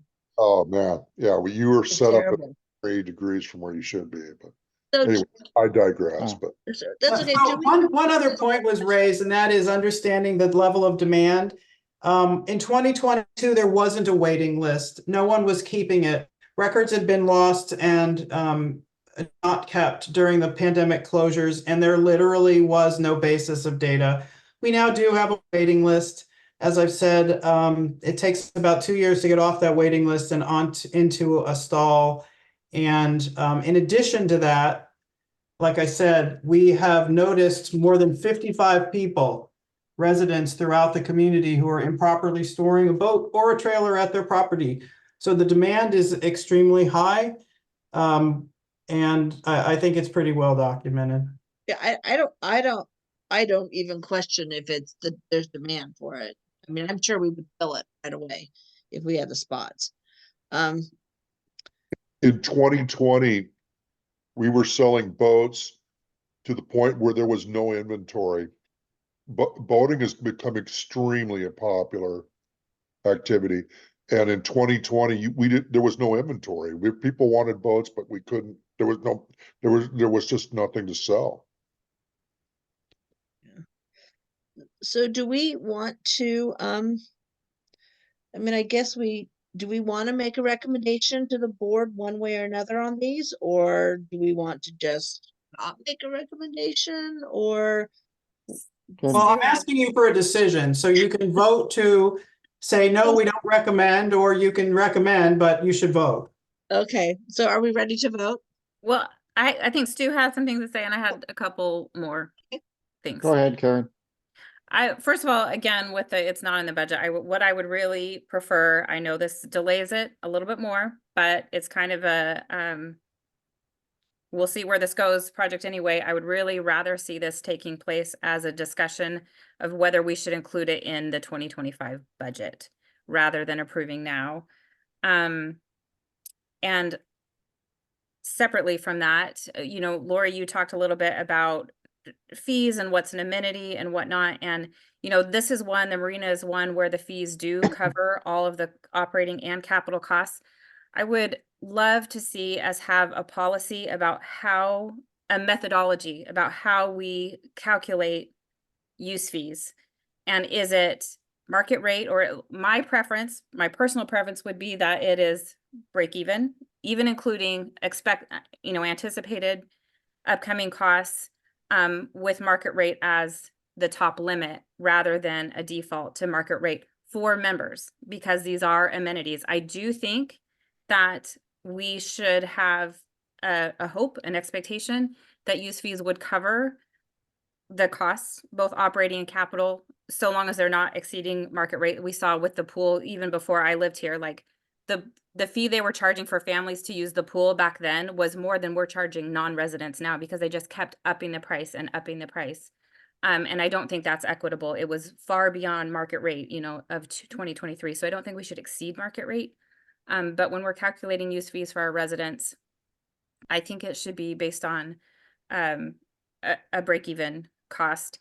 And part of that reasoning, I think, and I've brought this up before, and I'm going to continue to say, is because when the attorney gave his opinion on rescinding the transfer fee, the reason that he thought that was a potentially legally risky fee to keep was because it was far in excess of the actual cost, and that members could use that as a reason to bring forward a suit, that it was being used in lieu of increasing dues to what they should be. So if we are using use fees to cover costs that all members benefit from, I think we need to think about that in the framework of that legal opinion. Thank you, Karen. I tend to agree 85% with you, only as I think that our use fees should cover the expenses, maybe plus 10%. Oh, sure. And that's why I said 85. I was saying plus 15%. That's why I agree with you, 85%. Sure. And I mean, that could be the methodology. The market rate, I've never, and it didn't used to be. It didn't used to be market rate. Nothing did. So I'm not sure how we started associating the word market rate with our community social organization. Again, my opinion may or may not be used part of my decision. So, did you have something? Yeah, a couple comments. I mean, it's been kind of a long discussion for this, but with respect to use fees covering additional operating expenses, in part, I agree with what you guys are saying, but I think the problem is, and maybe Joanne can comment on this, is that the use fees have never planned for the maintenance and repair of the amenities, which if they're always low for the members, and we don't have the capital coming in and nobody wants to raise the dues, then we can't repair anything. And that is what happened to Sudden Valley. So we need to start thinking how to have enough funding to actually repair the amenities we have. And if nobody wants to raise the dues, it has to come from somewhere. Just point blank there. I mean, there's no other option, right? But Stu, use fees can't go into capital anyway. That was a decision with the marina. Yeah, they go Why the into, advisory vote wasn't fulfilled as yeah, it was they stated. don't, everything goes into operations and then it gets transferred out of operations. I mean, it's just accounting. I mean, it's the way it works. But yes, it can't go right into capital. That's fully understood. But we have to have money to repair the facilities that we have, which brings up your point, Karen. You know, is it really advisable for us to spend this money right now when we have facilities that need to be repaired? And I agree with that 100%. You know, we need to look at that. But there's also other considerations. I can't remember his last name, but Michael, he's my neighbor. He's a city planner. So Sudden Valley, if Sudden Valley was a city, which we're large enough to be a city, we don't have proper egress in case of an emergency. Another thing that actually should maybe be considered. And I think the fire chief appropriately addressed that in case of a fire emergency. Now there's other emergencies. But I hope the community understood what he was saying about yeah, I missed that meeting. So the safety, that they have. It's always a concern, but I think that's not something we're going to address in any of the capital requests we have before us. no, in front of us, no. But I'll fill But you in on this too next time. yeah, I mean, I'll fill you in on the meeting. all comes around down to, you know, planning and what are we going to do for the future. I mean, it all comes down to it. And if we're going to spend a bunch of money to consider zoning and we have to put plans in place for egress out of certain areas, you know, maybe that should be considered in the zoning as well. You know, I mean, just things to think about. Okay, so I am just out of respect for everyone's time. Do we think we are ready to vote on this? If not, I would think that maybe we should recircle maybe around to it after we do the capital budget discussion so that Joel doesn't have to be sitting here. I would say we've probably discussed all that needs to be discussed. Okay. Then I will. Okay, so I've got a request 1, request 2, motion 1. So the request 1 is I'm gonna try to rephrase this as I can. The finance committee recommends that the board of directors approve the proposed fee increases for RV storage to be effective July 1st, October 1st, and January 1st of 2025. Yeah, there's July and October 24 and January 1 of 25. And those were the progressive fees to increase it July 1st through September 30th to $175, October 1st through December 31st to $250, and January 1st to March 31st of $300, making the annual dues from March of 2025 on at $1,200 annual. So I added a bit to that just to go over that. So requested the Sudden Valley Board of Directors, the Finance Committee recommends that the Board of Directors approve the proposed fee increases for RV storage to be effected on the listed dates. Everyone in favor? Okay. So, Joanne, am I allowed to add a different motion in here? You're the chair, but I don't even know what to say. I'm flabbergasted. There could have been this much discussion over what I consider to be a basic, simple business decision. So Okay, well, do it I as think you will. I think, Joanne, that the difference might be just because of our history with Sudden Valley.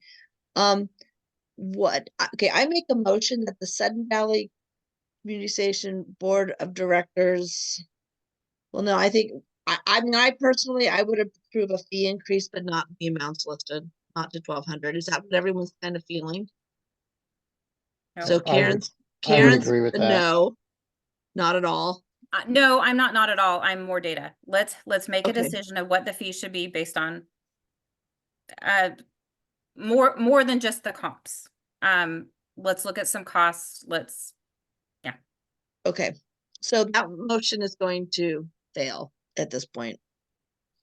We're not going to recommend it. I'm sure it's still going to go in front of the board, but I will mention that it was not recommended by the finance committee. It doesn't have to be unanimous. If you guys have a different number, I'm happy. That's fine. But I just feel that I that number believe- is way too high. Yeah, I believe the fee increases need to be proposed by Joanne, That's, right? yeah, that's correct. And the board. So we can't really actually vote on a proposed fee increase. This will go in front of the board. We will simply state, I will advise the board that the finance committee didn't unanimously or even, I mean, completely failed on the vote to increase it per the schedule presented. And the board will make their decision, as we are just advisory. Not just, but we are advisory. So let's move on to the second request here. Motion that the finance committee recommend to the SVCA Board of Directors. Oh, shoot. My thing just went all the way down. I'm so sorry.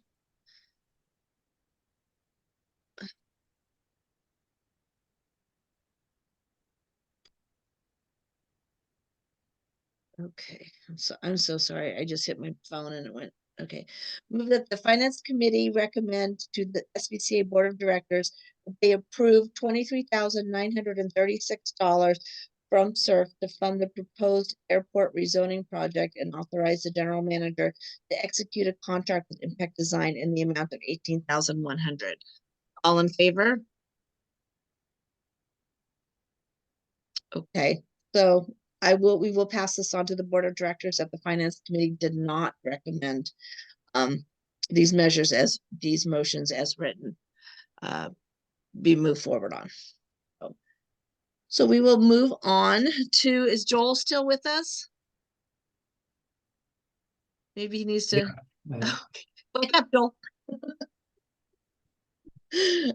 We are ready for your presentation. So a presentation is not planned. You guys were sent work. Yes. And this is a discussion. First, to Discussion. answer any questions that you have about the materials that you were pointed to. And secondly, for us to take any feedback that you have regarding proposals for changes to the capital budgets. I'm sorry for my wording of that, Joanne. I was just looking at the presentation when I spouted that out. So has everyone had a chance to actually look at the slideshow presentation that Joanne put together? Mhm. Yes. Okay, so it looks like most of the first did anyone have any known objections to anything in here or questions about anything in here? Well, wait. Discussion. When you say objections, what pulled up for me was the 2024 budget. Exactly. I didn't see a budget for 2025. Yeah, so That's because we're developing it. Yeah, okay, it's probably right. done. That was my understanding, Joanne.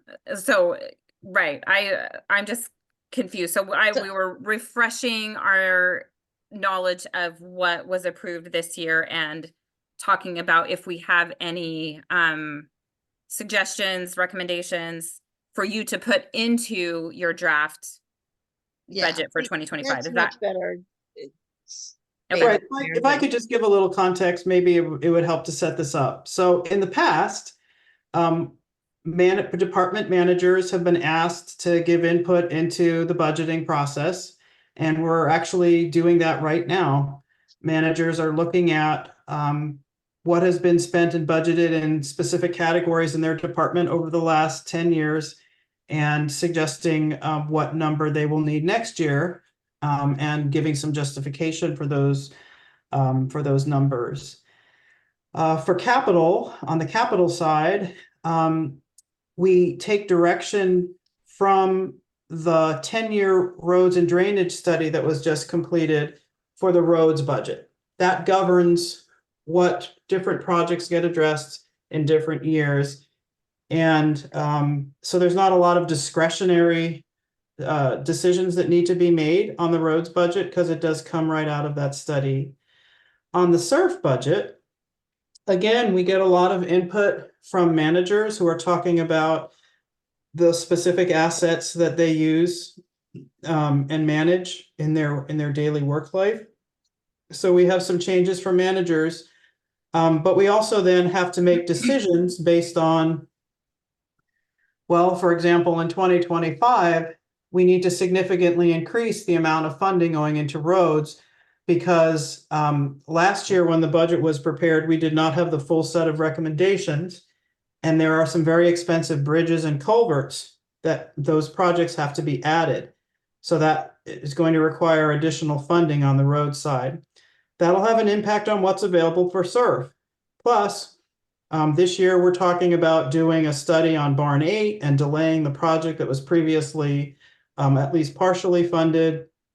All those things will impact the budget, and we'll have to make decisions about what projects get deferred and how we manage the fact that there will be shortfall.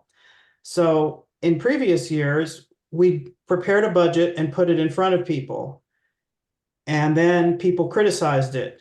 So this year, I was supportive of scheduling some meetings where we could get input into omissions or changes or just getting feedback on the budgets in advance so that we didn't have to make a bunch of decisions in the dark and then find out that everybody really feels strongly about the marina tennis courts, which don't happen to be on the budget until, 10 years from now, some crazy number. You see what I mean? So if we're going to be doing all this decision making, let's get people's thoughts and ideas first, so it can all be considered at once instead of going through the effort and then having it be criticized and have to change it around and do all those decisions again. Yeah. And this presentation was the one we saw last year at the AGM or town Yeah. hall. This is not this year's, so No. the numbers are going to be different, but what hasn't changed is like our SURF capital plan, things like that. And so Joel, why don't you look,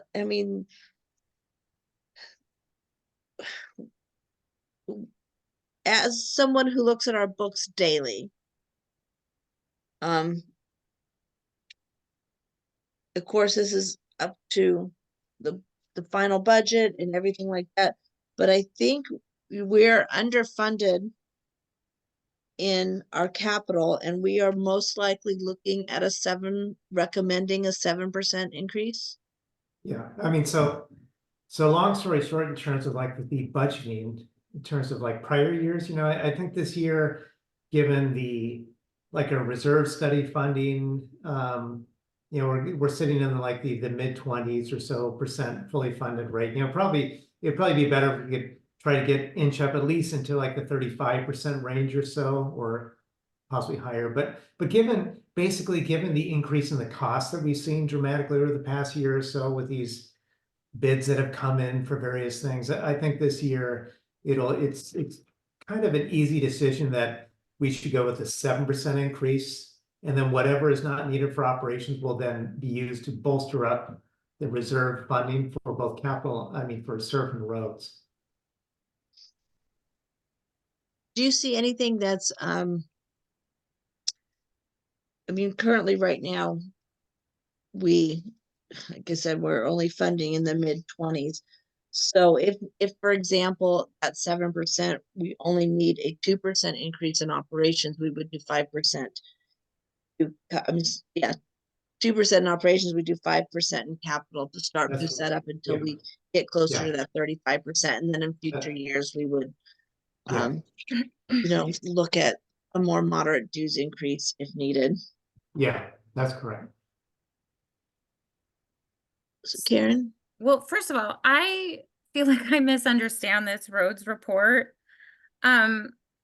Because we talked last time, you're like the costs are significantly more. And then when I actually looked at it and I'm seeing numbers in the 900 million and, with for the roads resurfacing and stuff, and I'm thinking, oh, okay, that's in line with what we expected. I mean, what do we contribute? 1.4 a year. And so I'm thinking, okay, we can mostly cash flow it. Not that we're increasing our funding, which we should. Joel is absolutely right. Anything below, I think 30 or 35% is considered high risk for special assessment.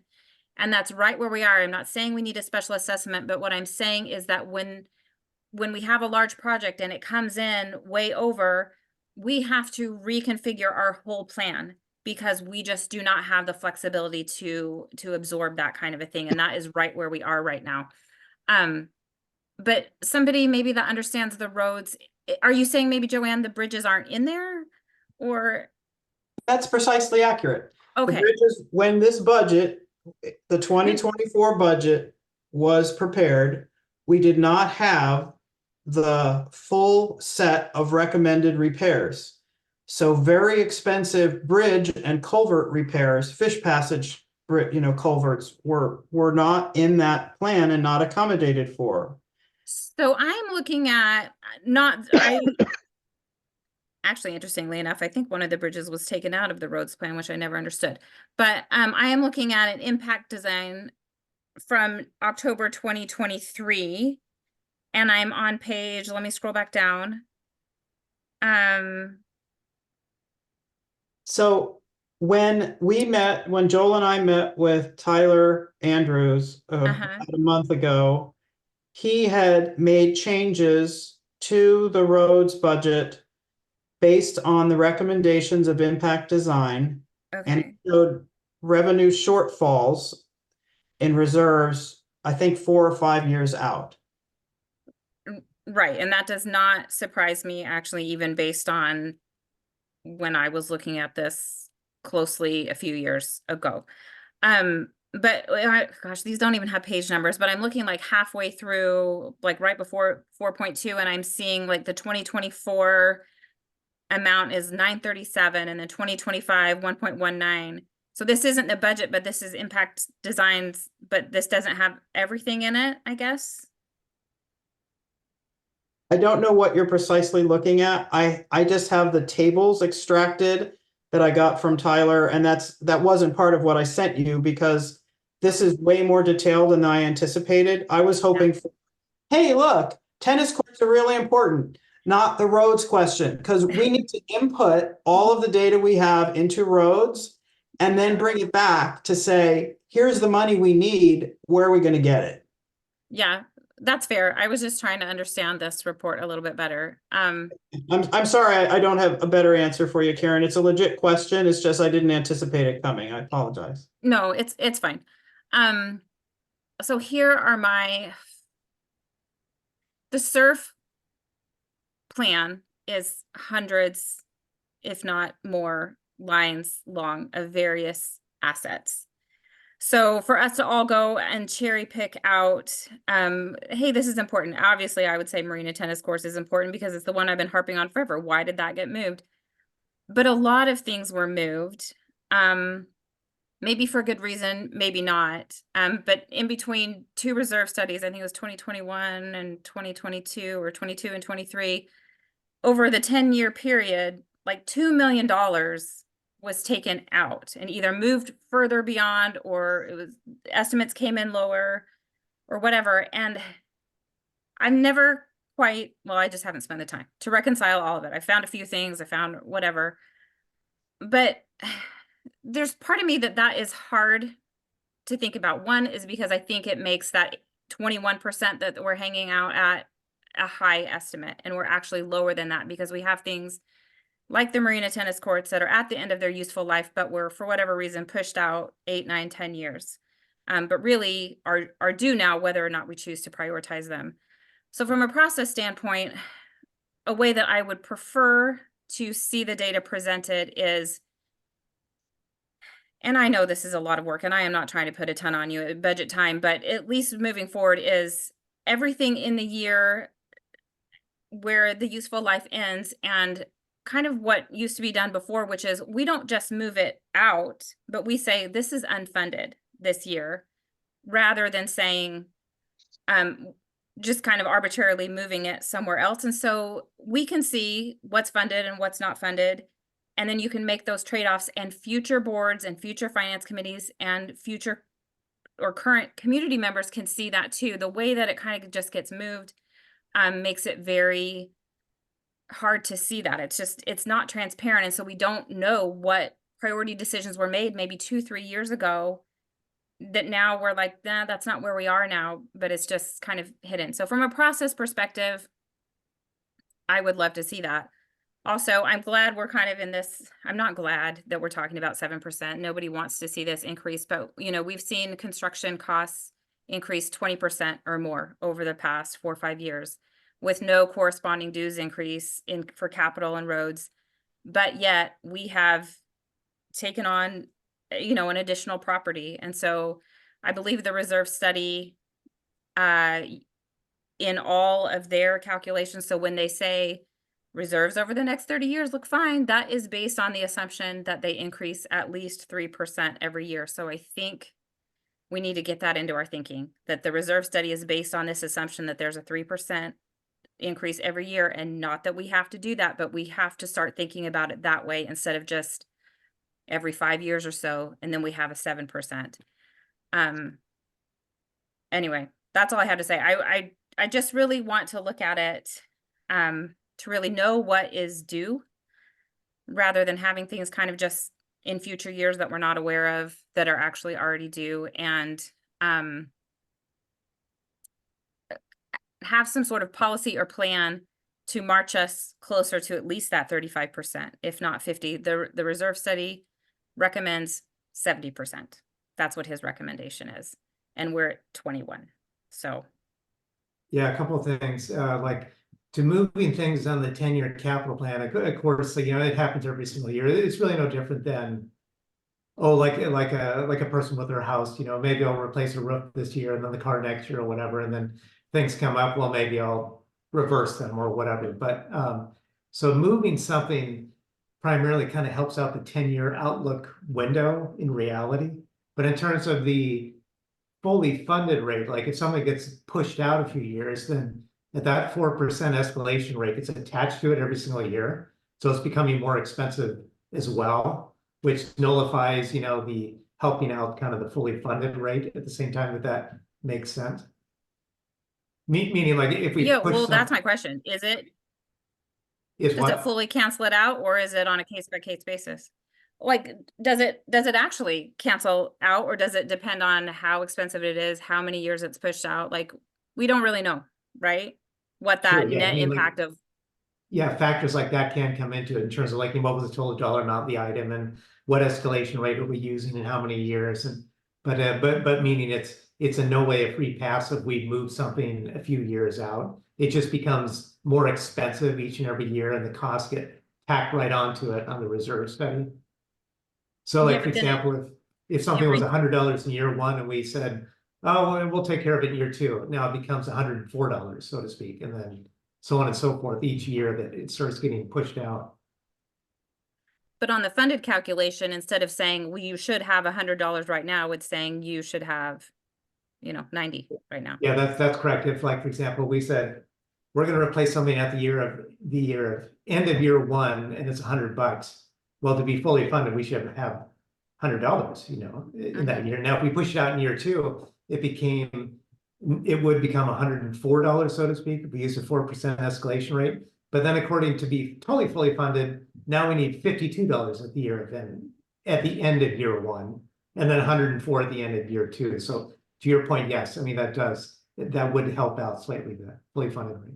Yeah, it's just I just don't know. I don't know what the impact of all of that was. And so I get it from a capital spending plan that like, okay, yeah, we just can't do it. We want to make it work. I Yeah. mean, we had this, you probably remember having this conversation in 2020, like, should we smooth it out? This looks kind of Oh, weird. sure. And, Yeah. you know, but then it also impacts the reserve study. And I mean, I care what we do with the capital spending plan, but to me, that's our internal record. The reserve study, I think, comes with a little bit more, I don't know, importance, I guess, in that it's required by law. And so if we're moving stuff around and not super transparent about it, it makes me uncomfortable. I feel like that number should be reliable, even though I know there's a lot of reasons why, you know, the actual estimates in there, we've seen the actual estimates in there, but I don't know. And maybe that's just a personal preference, but just not knowing how much moving all those things around has impacted that percentage and that it's already so low makes me uncomfortable. Yeah. Yeah, I'd say like during like any budget process, whenever anything is tinkered with, you know, meaning like moving something from one year to the next, it's pretty much literally like, you know, like I said, like with any family, balancing out how much cash we really have, you know, like what can we take on this year? Okay, we were going to do something this year, but let's push that out to next year. But it's like a balancing act with anything else. Right, but do you recall, like, maybe it was done this way when you filled in for Jennifer, but we would not push it out, but just, it would be like tier 2. So you'd have your funded projects and your unfunded. And that was a way to keep track of the stuff that wasn't funded, and they would automatically then get pushed to the next year, and then you have that transparency. I do recall seeing like tier 2 type terminology like popping up on on the spreadsheets. Yeah. But that was like looking back years ago. Yeah, it's been a while, but that's Yeah, what like that a long was. time actually. So. That's when we had $500,000, so like most of it was unfunded, but that's what Yeah. tier 2 and tier 3 and all that was. Yeah.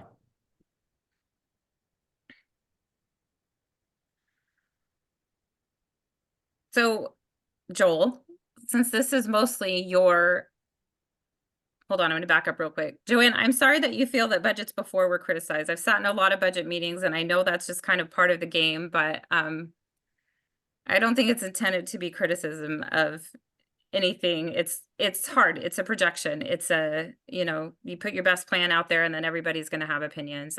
So, but from your perspective, Joel, because you're the main one in charge of this, what guidance are you hoping to get maybe to kind of forward this along? Or do you feel comfortable that you know what needs to be done and it's just a matter of, do we have any specific, the one I would say is like, let's go ahead and add this $23,000 for consideration into the 2025 capital spend. I think it's worth the discussion. It just wasn't budgeted this year. So I wouldn't just completely, you know, whether if the board doesn't approve it, I wouldn't, you know, just shove it under the rug. I would keep it, keep talking about it. Yeah, I guess in terms of like, because I think maybe Joanne would agree. I think maybe what she was talking about in terms of guidance would be, especially from a capital standpoint, would be anything from your perspective of what you would feel would be more or should be more of a priority in terms of like the spending over the next few years. So I think Joanne, that's basically what you were getting at in terms of guidance from input. So Yeah, so much of this is not discretionary. Right. Tractors need to be replaced, trucks need to be replaced, plows need to be replaced, and if we want our roads to be cleared and the golf course to continue in operation, we have to buy those things. We have to repair those things. But there are many items on the SURF side of things that directly benefit the community and are not essential, right? So how those things get prioritized is based on what the community wants. We haven't had a community survey in several years. And the direction from that survey, you know, is not directly pointed to the specific amenities that we're having to decide about. So one of the things that I'd like to point out is that the weight equipment, the weight machines in the fitness center are not scheduled to be replaced until 2030, which is quite a few years out. Yeah. And they are currently in a state of disrepair because they get used a lot. We also don't have any funding for replacing the cardio machines or expanding the cardio machines. And yet that's one of the facilities that gets the highest usage around here. It's impossible to get on one of those bikes after working hours when we have our peak gym periods. There's no, I've already mentioned the marina tennis courts. I'm told that they get heavy usage. And although I have some ideas about how we can collect volume data, there's no access card reader down there, so we don't know how many places, how many people are using it. And so we don't have a mechanism in place to gauge this, right? So community input, and you guys are representatives of the community. That's really important. We don't have money in here designated to improve the landscaping.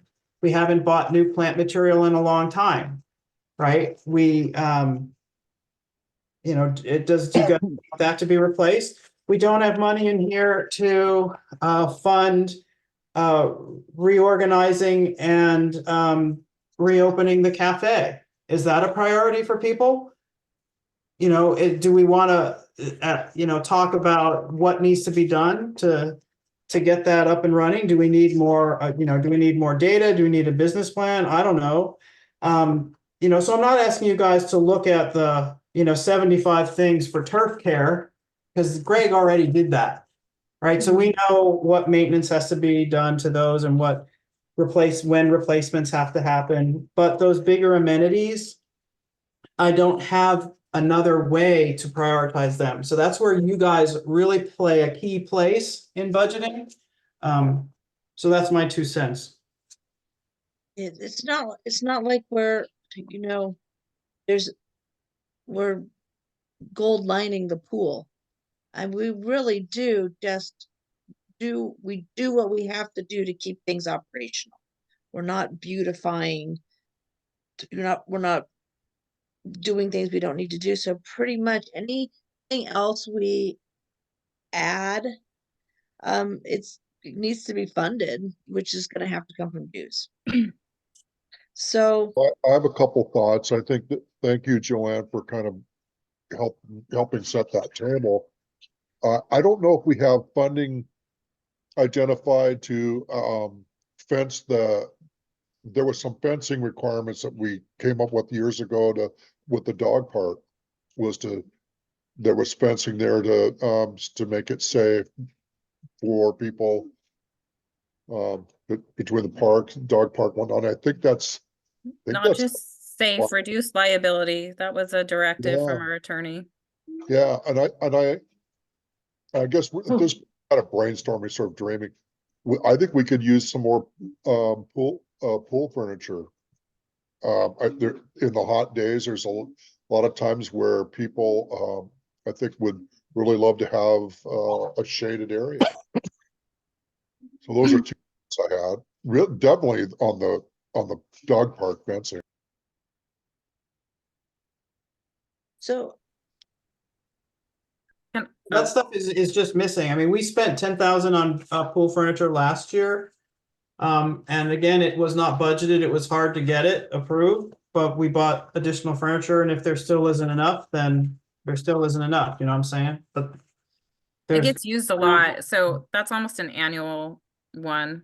And I'll just say real quick, my priority, not specific items, is any currently in use, free to members and accessible to all. So anything to do with the gym, because anyone can access it, is a top priority. Tennis courts, again, because anybody can access it. That is a higher priority than some other stuff. The cafe, even though I loved it when it was here, it's not currently in use. So to me, that drops it down in priority.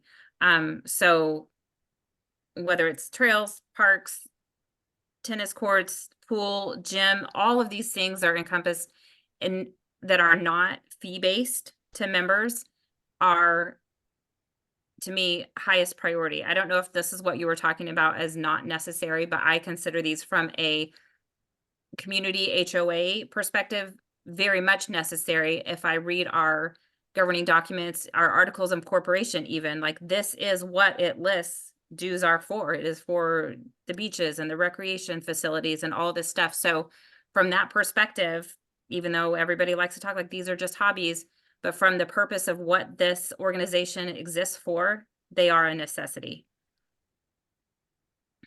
I agree 100% with Karen. When we list Studden Valley and all the great things we have, like the gym, I don't use that gym, but people use it, many members, and the equipment needs to be upgraded. The tennis courts, a lot of people are asking for that. And that's just everybody. They can play pickleball, they can play tennis, they can play whatever. I agree with like maybe doing that dog park fence because they kind of run a little crazy, and there's a great beach there that families are using, and the dogs are crossing over. So I think we look at our recreational stuff that all our members use. That's what they're paying dues for. That's where we should be spending our money.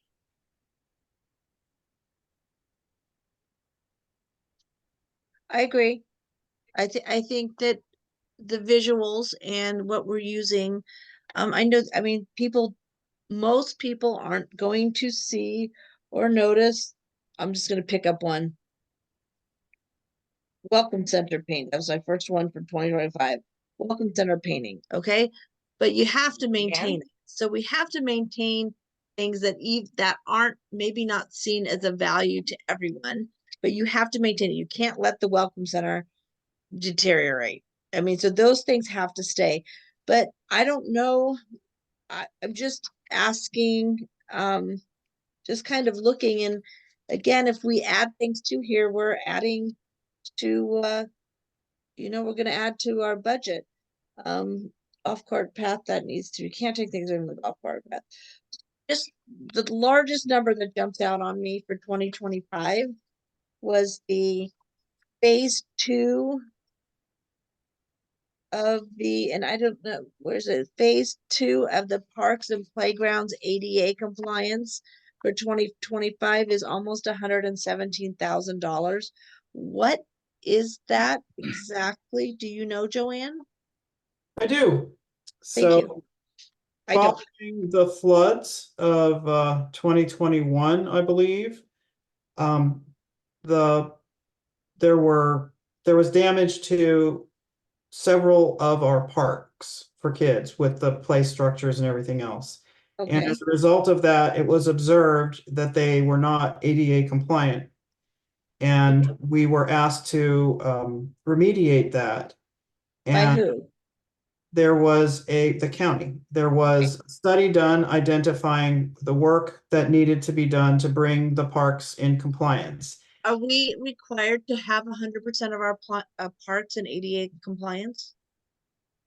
So there's a study, and then there's a second study, and the short answer is yes. We are required to continue making progress towards ADA compliance. For 100% of our parks? It's not 100% of our parks. Okay, It's that's what. identified parks, specific What? parks in the study, and that was presented to the board last year again. So it's in the records, but that's Okay. what this is. So it's not terribly negotiable, and it's probably going to cost more than that when we get the actual people out to estimate on the replacement. The first phase of this did work in the Gate 5 park and the main park at the recreational corridor. Mhm. And that came in over budget, and funding was provided, and the work was completed last year. Yes, okay. So, in that report, I recall it saying that you can apply for an exemption if it's more than 20% or something of it. And like, so what was done in Gate 5 and the other park was, I believe, 200% of what was spent on the most recent upgrades to it. So I think there possibly is some wiggle room there. Because ADA compliant is not ADA accessible. I wouldn't call Gate 5 Park ADA accessible, because even though they might be able to get down to the play area, none of the playground equipment is accessible. So compliant is a little bit different. And so I would really be cognizant of what the actual requirements are. If I read both the county rules and what was in that report, it did discuss this 20%. And so I think we should be very conscientious. If we're not making it fully accessible, we're just going for the compliant, to keep that in mind. I would be all in favor of making a fully accessible Yeah, playground, which is different than compliant. Like, for compliant, instance, like exactly. the marina, the park downtown, the new one, I think it's Heritage Park maybe, is ADA compliant. It's new. It had to be within the rules. It is not accessible at all. Like, there's no way, there's no piece of equipment there that is accessible, but it has the right pathways up to the equipment, some, turf down below, but none of the equipment is actually accessible. But I would love Yeah, to see Karen, inclusive. Karen, I totally agree with you, because the new equipment that's down in the rec corridor, you can get to it, but a disabled person can't use any of it. So it's kind of like a So waste. it would be better to have one really good ADA accessible park than a Yes. whole bunch of, That you can roll your wheelchair up to yeah, it, that but might you have can't the, use like the, anything. So right, like what's the the rubber point? mats and stuff. The Yeah. school district has moved towards those in the ones they have redone, and they call them inclusive, and they are super fun. Like, my middle school Yeah. kids love to go to Silver Beach Elementary School and play on the playground because of all of the elements that it has that they think are so fun. So that is expensive. But I think we keep in mind, when we are putting these outlays, what is actually required by law, Mhm. versus it, compare that to the benefit that our members are getting, because if it's not actually making it accessible where they can use it. Yeah, I mean, I don't frequent So- the playgrounds, but I hear a lot of chatter from parents that do that. And again, people don't see what's done behind the scene and what has to be done. We don't want any of our playgrounds unsafe. That's A. And I don't know, like I said, I don't play on them. But for the community, it seems like they didn't visually see the value of the dollars put into this. I'm trying to say this politically correct. They didn't see the value of the dollars. A lot of times you don't see the value of the dollars.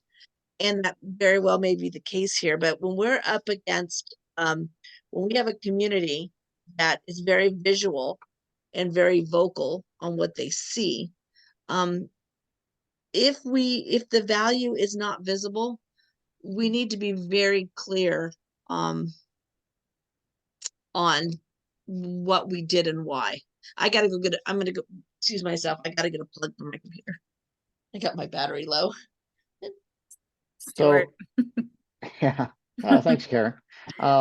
So it comes back to Joanne's point. Are we going to make a recommendation that they try to move more funding into the playgrounds to get them accessible? Or are we just going to keep with it compliant? Or is this something that we're suggesting they look at? Because what they're looking for is suggestions as to what things need to be modified in the budget. So we have a tendency to go off on little tangents here in this meetings, running into 2.5 hours now. So are there suggestions? I think we could take some of the money out of that, because I don't think what we're doing in those playgrounds is really making it ADA applicable to people. Like, So they we're can go suggesting there, they but look they at can't go it. on anything. So what's the point? Yeah. Like, you're not gonna wheel your chair down there and then look at all the swings and slides and everything that you can't Yeah. use. Yeah, So Mary, that point's maybe, very, very clear. That point's very clear. yeah, And Yeah. I'm sorry for interrupting, but that point's very clear. yeah. I don't use the playgrounds either, but Well, you know what? I never did if we too, want to make that until I had suggestion, some then grandchildren. I have grandchildren now Yeah. and I take them down. And I'm wondering why at the recreation, when they put in the new swings, they didn't put in a baby swing. They're now all like big swings. And there was like a baby swing there before baby that I could put swings. my little 2-year-old in, and now they're not. Yeah, no, and so the suggestion is that we look at how those funds are being allocated and, maybe look at how the what type of equipment is in there. Is We- that We also So- might, well, I'm sorry, Stu, I interrupt you. Go ahead. no, that's fine, Rob. That's my point is they're looking, Joanne and Joel are looking for suggestions on things that we need to modify, or potentially modify or look at. So playground, the use of funds in the playground, whether it needs to be more or less or different equipment. That's Yeah, and if it were required to do it, we're required to do it. or if we're required to do it also. So, I picked on that one because it was the largest number that stood out. yeah, so that's so my other suggestion that I would ask that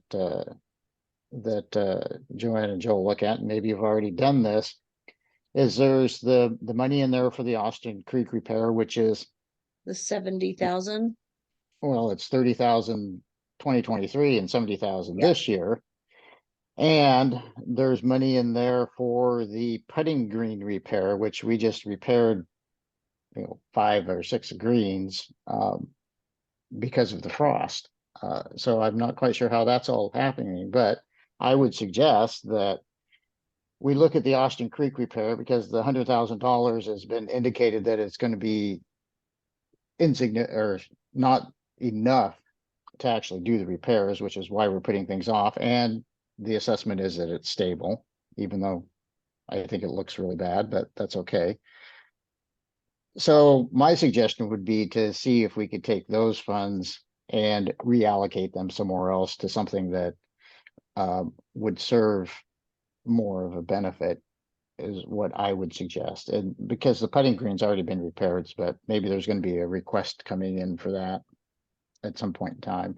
Yeah, Uh, so, to clarify that, they reseeded, but they Right. did redo the putting greens. When that money is in there, they have to take it all out and rebuild it from the foundation up. I asked Greg about that recently, but he did make some changes to the recommended timing based on his knowledge of the current condition, et cetera, et cetera. Great. But yeah, my recommendation is to just look at those 2 items which kind of stood out on the golf course, and maybe that money can be used differently or Somewhere else. reallocated Awesome. somewhere else. Yeah, thank you. Mhm. And I know we brought this up, but I think we really should allocate some funds to have that fencing at the dog park, because that is a known liability issue down there. Yeah, I think that's too. I had that down on my notes. It's not just a liability issue. It's a bone of contention of dogs are running around unleashed, and I think it would solve a lot of our problems that community members are experiencing. Yeah, there was a line, when we originally talked about it, there was a line that was marina amenities. So, what that was to do actually was to replace, so when they did the soft shoring of the spit, they took out, we used to have barbecue pits out there. I think some of the picnic tables have now been replaced, but they took out all of that stuff. And so it was to, replace that. And then the county, when we had preliminary conversations about that, it was just a line of fencing from the corner of the tennis courts towards that concrete bench. So kind of angling slightly different than where it's marked right now. Those posts are put in. Nobody knows what that border was. It was never the border of the dog park. To angle in, and it was just that one line of fencing. But the county, there were some requirements, having to do with shoreline permitting about, it had to be under a certain amount and in cost, and you had to leave a little gap under the bottom for, I guess, geese, or I don't know, and it couldn't be more than a They certain amount couldn't tall. fly over it? What? They couldn't fly over the fence? They had to I go mean, under? no, exactly. Right. Like we awesome. had all of these questions, but the county wasn't there, so we're like, well, okay, whatever.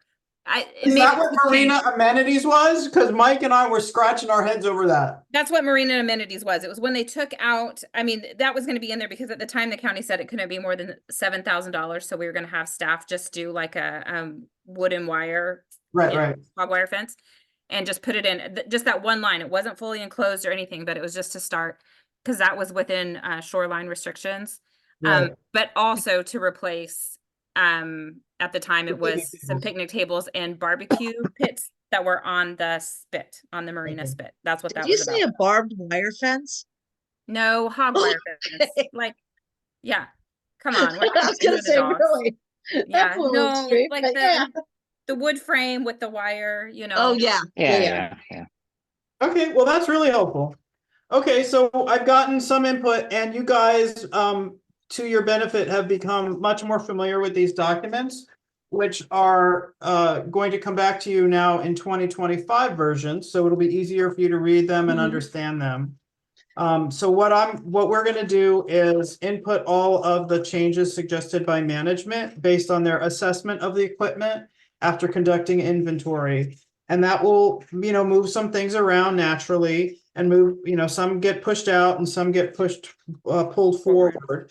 And then we'll take a look at, the amenity funding and try and get a clearer line of sight on what's gonna happen with Barn 8, which obviously is, currently occupying a large amount of funding. So, Yeah, well, we don't really know what's, nope, we don't. and I just say something real maybe I quick? missed this when I was gone or fell asleep or something. So the gym equipment, it is not slated to be replaced. Are we going to include that for 2025? We did a capital lease before. It was a 5-year lease. We actually paid for it in 1 year, but I would look into that again. I believe part of the estimated useful life was based on the usage then. And it was replaced in probably 2018 or 2019. And so we were some usage data from then and some from what the YMCA was, and our gym usage has increased considerably. Yeah. And I don't know how much that equipment is. I know it's not home equipment. $75,000 In capital terms lease of the, over 5 in years. terms of the gym, oh, I'm sorry, Karen. In terms of the gym equipment, when that is done, I think we should look at, as a community, I think we should look at some of those pieces about how easy it is to get on and off of it for some of the users in the gym. There are some people with limited function that some of that equipment in there is just you can't get on or off of it, and maybe talk with that supplier about it. And then the other thing I was going to say is a lot of discussion about the playground equipment. I believe in the city of Sequim, they put in a accessible park, and they were able to get some grant funds from, I believe it was either the Christopher Dana Reeves Foundation, or might have been the Bill and Melinda Gates Foundation, or both, to help with that. And they put something together indicating they wanted the kids to be able to play together so that an able-bodied child could get on the piece of equipment and they could play together. So I just wanted to offer that up, and that maybe that's something Sun Valley could look into. Yeah, definitely. I mean, that seems, it is, it just, I do think they should be be accessible. And there's a lot of playgrounds out there that are, I haven't, like I said, the only playground I really use is, I don't use it, but my grandchildren uses the one down in the rec corridor. If anybody's interested, I can send you guys pictures, and my friend Ian Mackay, they had him out there playing with the kids, and anyway. The Yeah. Sunnylands one on James Street is an inclusive playground. So if you just kind of drive by it, you can see some of the equipment. So like they'll have merry-go-rounds that are ground level that you could wheel a wheelchair onto, and then other kids can also get on them too. And there's a few different pieces of equipment they have that are inclusive. So same disabled and abled kids at the same time can play together. Anyway, I don't mean to take us back on that, but I just want to point No, there is That's there great. is- And I there's wasn't, there's grant funds available for it. that may help out. Cool. Thanks, Rob. I think Joanne and Joel have got the message that the playground equipment's important. Playground and gym, that's all we need. Tennis courts. No. Tennis courts, well, we're doing the tennis Fence. courts at the barn. Yeah, that's true. But again, I would say currently used non-fee based for members, recreation facilities are the highest priority. But I mean, we could go all day long looking at all of these things. There's so many unknowns in the estimates that we have that my biggest piece of advice or recommendation would be focus on the top line and getting that funded percentage higher, because then that gives us a lot more leeway year to year without throwing off our plan every time something comes in twice as much as expected or whatever. We don't have to do so much of this reconfiguring. We have enough cushion that we can absorb it and then, look at it the next budget year and the next budget year. That's good. Good idea. Yep. Great. Okay, well, thank you for Joel. Did we lose Joel? No, thanks, Joel, for Oh, working sure. on all this and dealing with us all. Yeah, so I guess in summary, so it looks like we want to repair Austin Creek and get rid of the rec center. And Yeah. and we're gonna be able to fully fund it. Joel's Oh, the other going way to work around. for free for 2025. Yeah, you nailed it. That's it. Yeah. Can't wait no. to see that budget. Yeah, I mean, and again, if we can start, I haven't seen you've already been working on the operations budget, Joel. Yeah, actually, we had the discussion of the managers today. So the managers have all the operational budget templates and the documents they need. So they're going to go ahead and work on their operational budgets and hopefully get it back to us by the end of next week. Well, cool. So we'll be that's really gonna, I mean, a lot of our stuff, it is what it is. We're not gold plating the swimming pool, we're just No. keeping our stuff up. But I have that, the gym and the parks have been a hot topic. So Yeah. give the members what they want. Right. So, and I'm bringing this up because I constantly get asked about those. They're high visibility. I have no money to do anything with them, and the capital budget has them 5 years out. Well, you know what, for 2024, the board will give up the rest of their pay for the year. So Yeah. those are the things that I hear about and I get asked about, and there's literally no funding. Yeah. Yeah, I'm drawing your attention to that, and we'll see what we can do. But Well, without hopefully we'll get that Saying funded for revenues and 2025. here, I'm wagging my finger. You can't see it. Unless you increase your revenue, there's a limited amount to what your 7% increases are going to pay for. So you got to make choices. Yes. And if you want to make the Barnade all pretty with fancy new siding, then you have to fix your tennis courts. yeah. Let's look at non-member revenue, charging for parking. Charging for use of our beach. Yeah, parking for use of our beaches. Just, Mhm. I mean, I know we would have to. And I'll say, Investment before you can begin to get any sort of return. yep, $23,000. Let's do it. One thing I'll say, because pool season is opening up, a recommendation that as people are checking in, especially in this beginning and for the first month or so, that staff makes eye contact with all of them, checks that they have cards. Unfortunately, it's become kind of a thing with the community and even outside that you don't really need to have a card. You just need to follow someone in that has one. And so and as much as I would love the idea of like, hey, I'm a member and I'm bringing my guests in or whatever, that isn't the policy right now.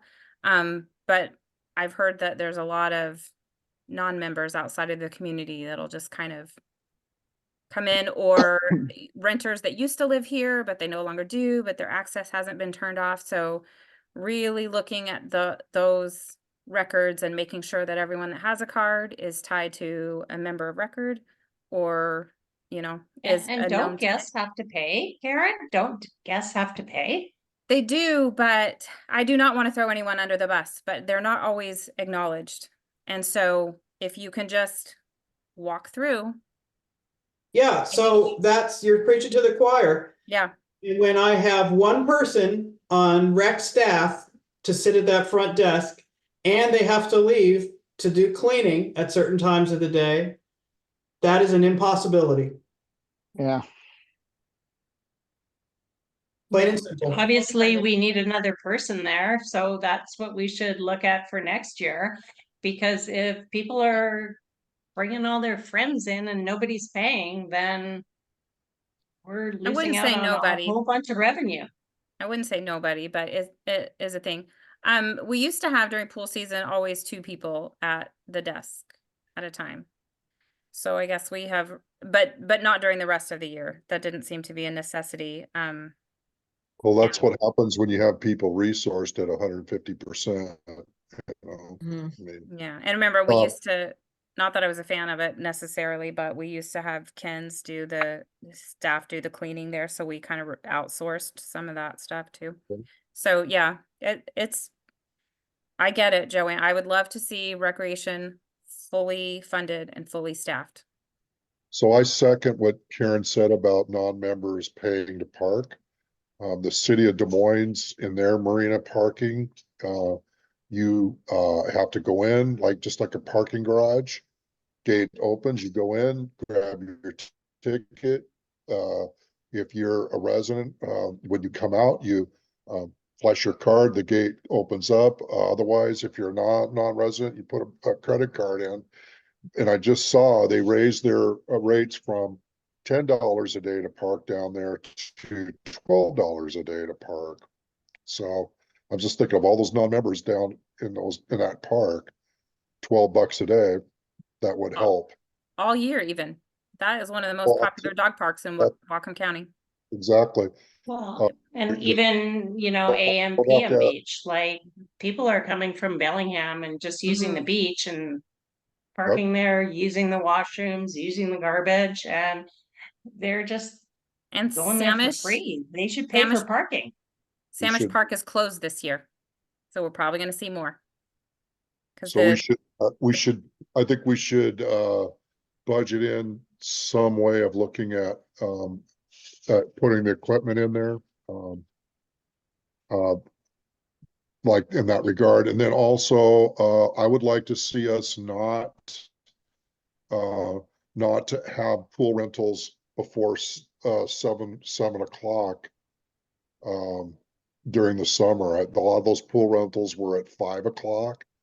And there were people getting off of work that wanted to use those pools, and that adult pool was just about every Thursday and Saturday there was rentals and people were turned away. Oh, Joanne, what would it cost to have somebody like hire an extra staff member for AM, PM beach parking to say, do you live here? No. Okay, it's $10 to park. And what do they do when they say no? Where do they put the money? There's no infrastructure to do that. There simply isn't any infrastructure. I walk around the lake sometimes on my lunch break. I saw a young woman there with a dog off leash. I said to her, "Hi, I'm glad to see you're out enjoying the trail today. Do you know your dog has to be on a leash?" "Yeah, I knew that." I said, "Well, your dog isn't on a leash. Do you have a leash with you?" "In my car." I said, "Well, can you go get the leash?" Or, because that's a rule. "What are you going to do about it?" she said. Yeah. And Well, Joanne, what what used I to do be about done it? about it is our You know what I security can do issued about ticket. it? Literally nothing. nothing. You can Literally trespass them, nothing. Joanne. You can You trespass can, them. unless they live here. You know what? To trespass someone, I have to call the Whatcom County Sheriff. The last time we called the Whatcom County Sheriff to trespass someone off a Sudden Valley owned lot, they declined to come out. Because they said that was a civil matter. That was not a criminal matter. Oh, Hey, if they can't even get somebody on an airplane Oh. to accept that they're sitting in an emergency exit and they have to deplane the plane. Yeah. Everybody must have saw that on the news. Right, okay, Yeah. so what I'm saying is, there's a lot of I things that know. should be done, Yeah. but the more things that we take on that are gonna end in failure, the more we feed this culture of they don't have to listen to us. So I'm really, really hesitant to take on things that are not feasible for us to do. Does that make sense? What about It gates? does. Yes, and avoid these confrontational points that we're not gonna win.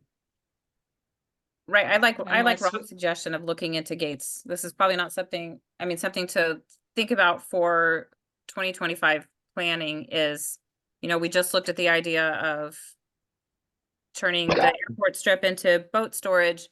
What if we use some of that energy and looked into installing, you know, the like parking garage gates at the marina and or AMPM beach? Yeah, so in our bylaws, the long range planning committee is given the responsibility of developing these ideas. And in the absence of input from that committee, which did not meet last year, I Or know, the year before. I'm asking for input from the finance committee, which seems a little, messed up, but you are the guys who are interested in the budget, and you are the ones who will be assessing it, which will result in criticisms. Gee, Feedback. nobody criticizes us now, Joanne. You see? Right, Feedback. so anyway, it's meant to be a conversation, and the discussion around the playground investments, the timing of the replacement of the recreational equipment and all of that is very much appreciated. So I appreciate your support, and I love the amenities, and I would love to fence the dog park and put in gates and assess parking fees for people who are coming from outside of the community. Because that seems fair, right? But we have a long way to go before we get there, and some structure needs to be applied to studying these ideas and putting them forward. This airport parking one is being put forward because I'm concerned about compliance.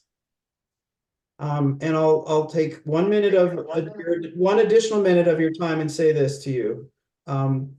When people talk about the benefits of living in an HOA, amenities come up first, because people do enjoy pools. They do enjoy swimming at the beaches. They enjoy the parks and the trails.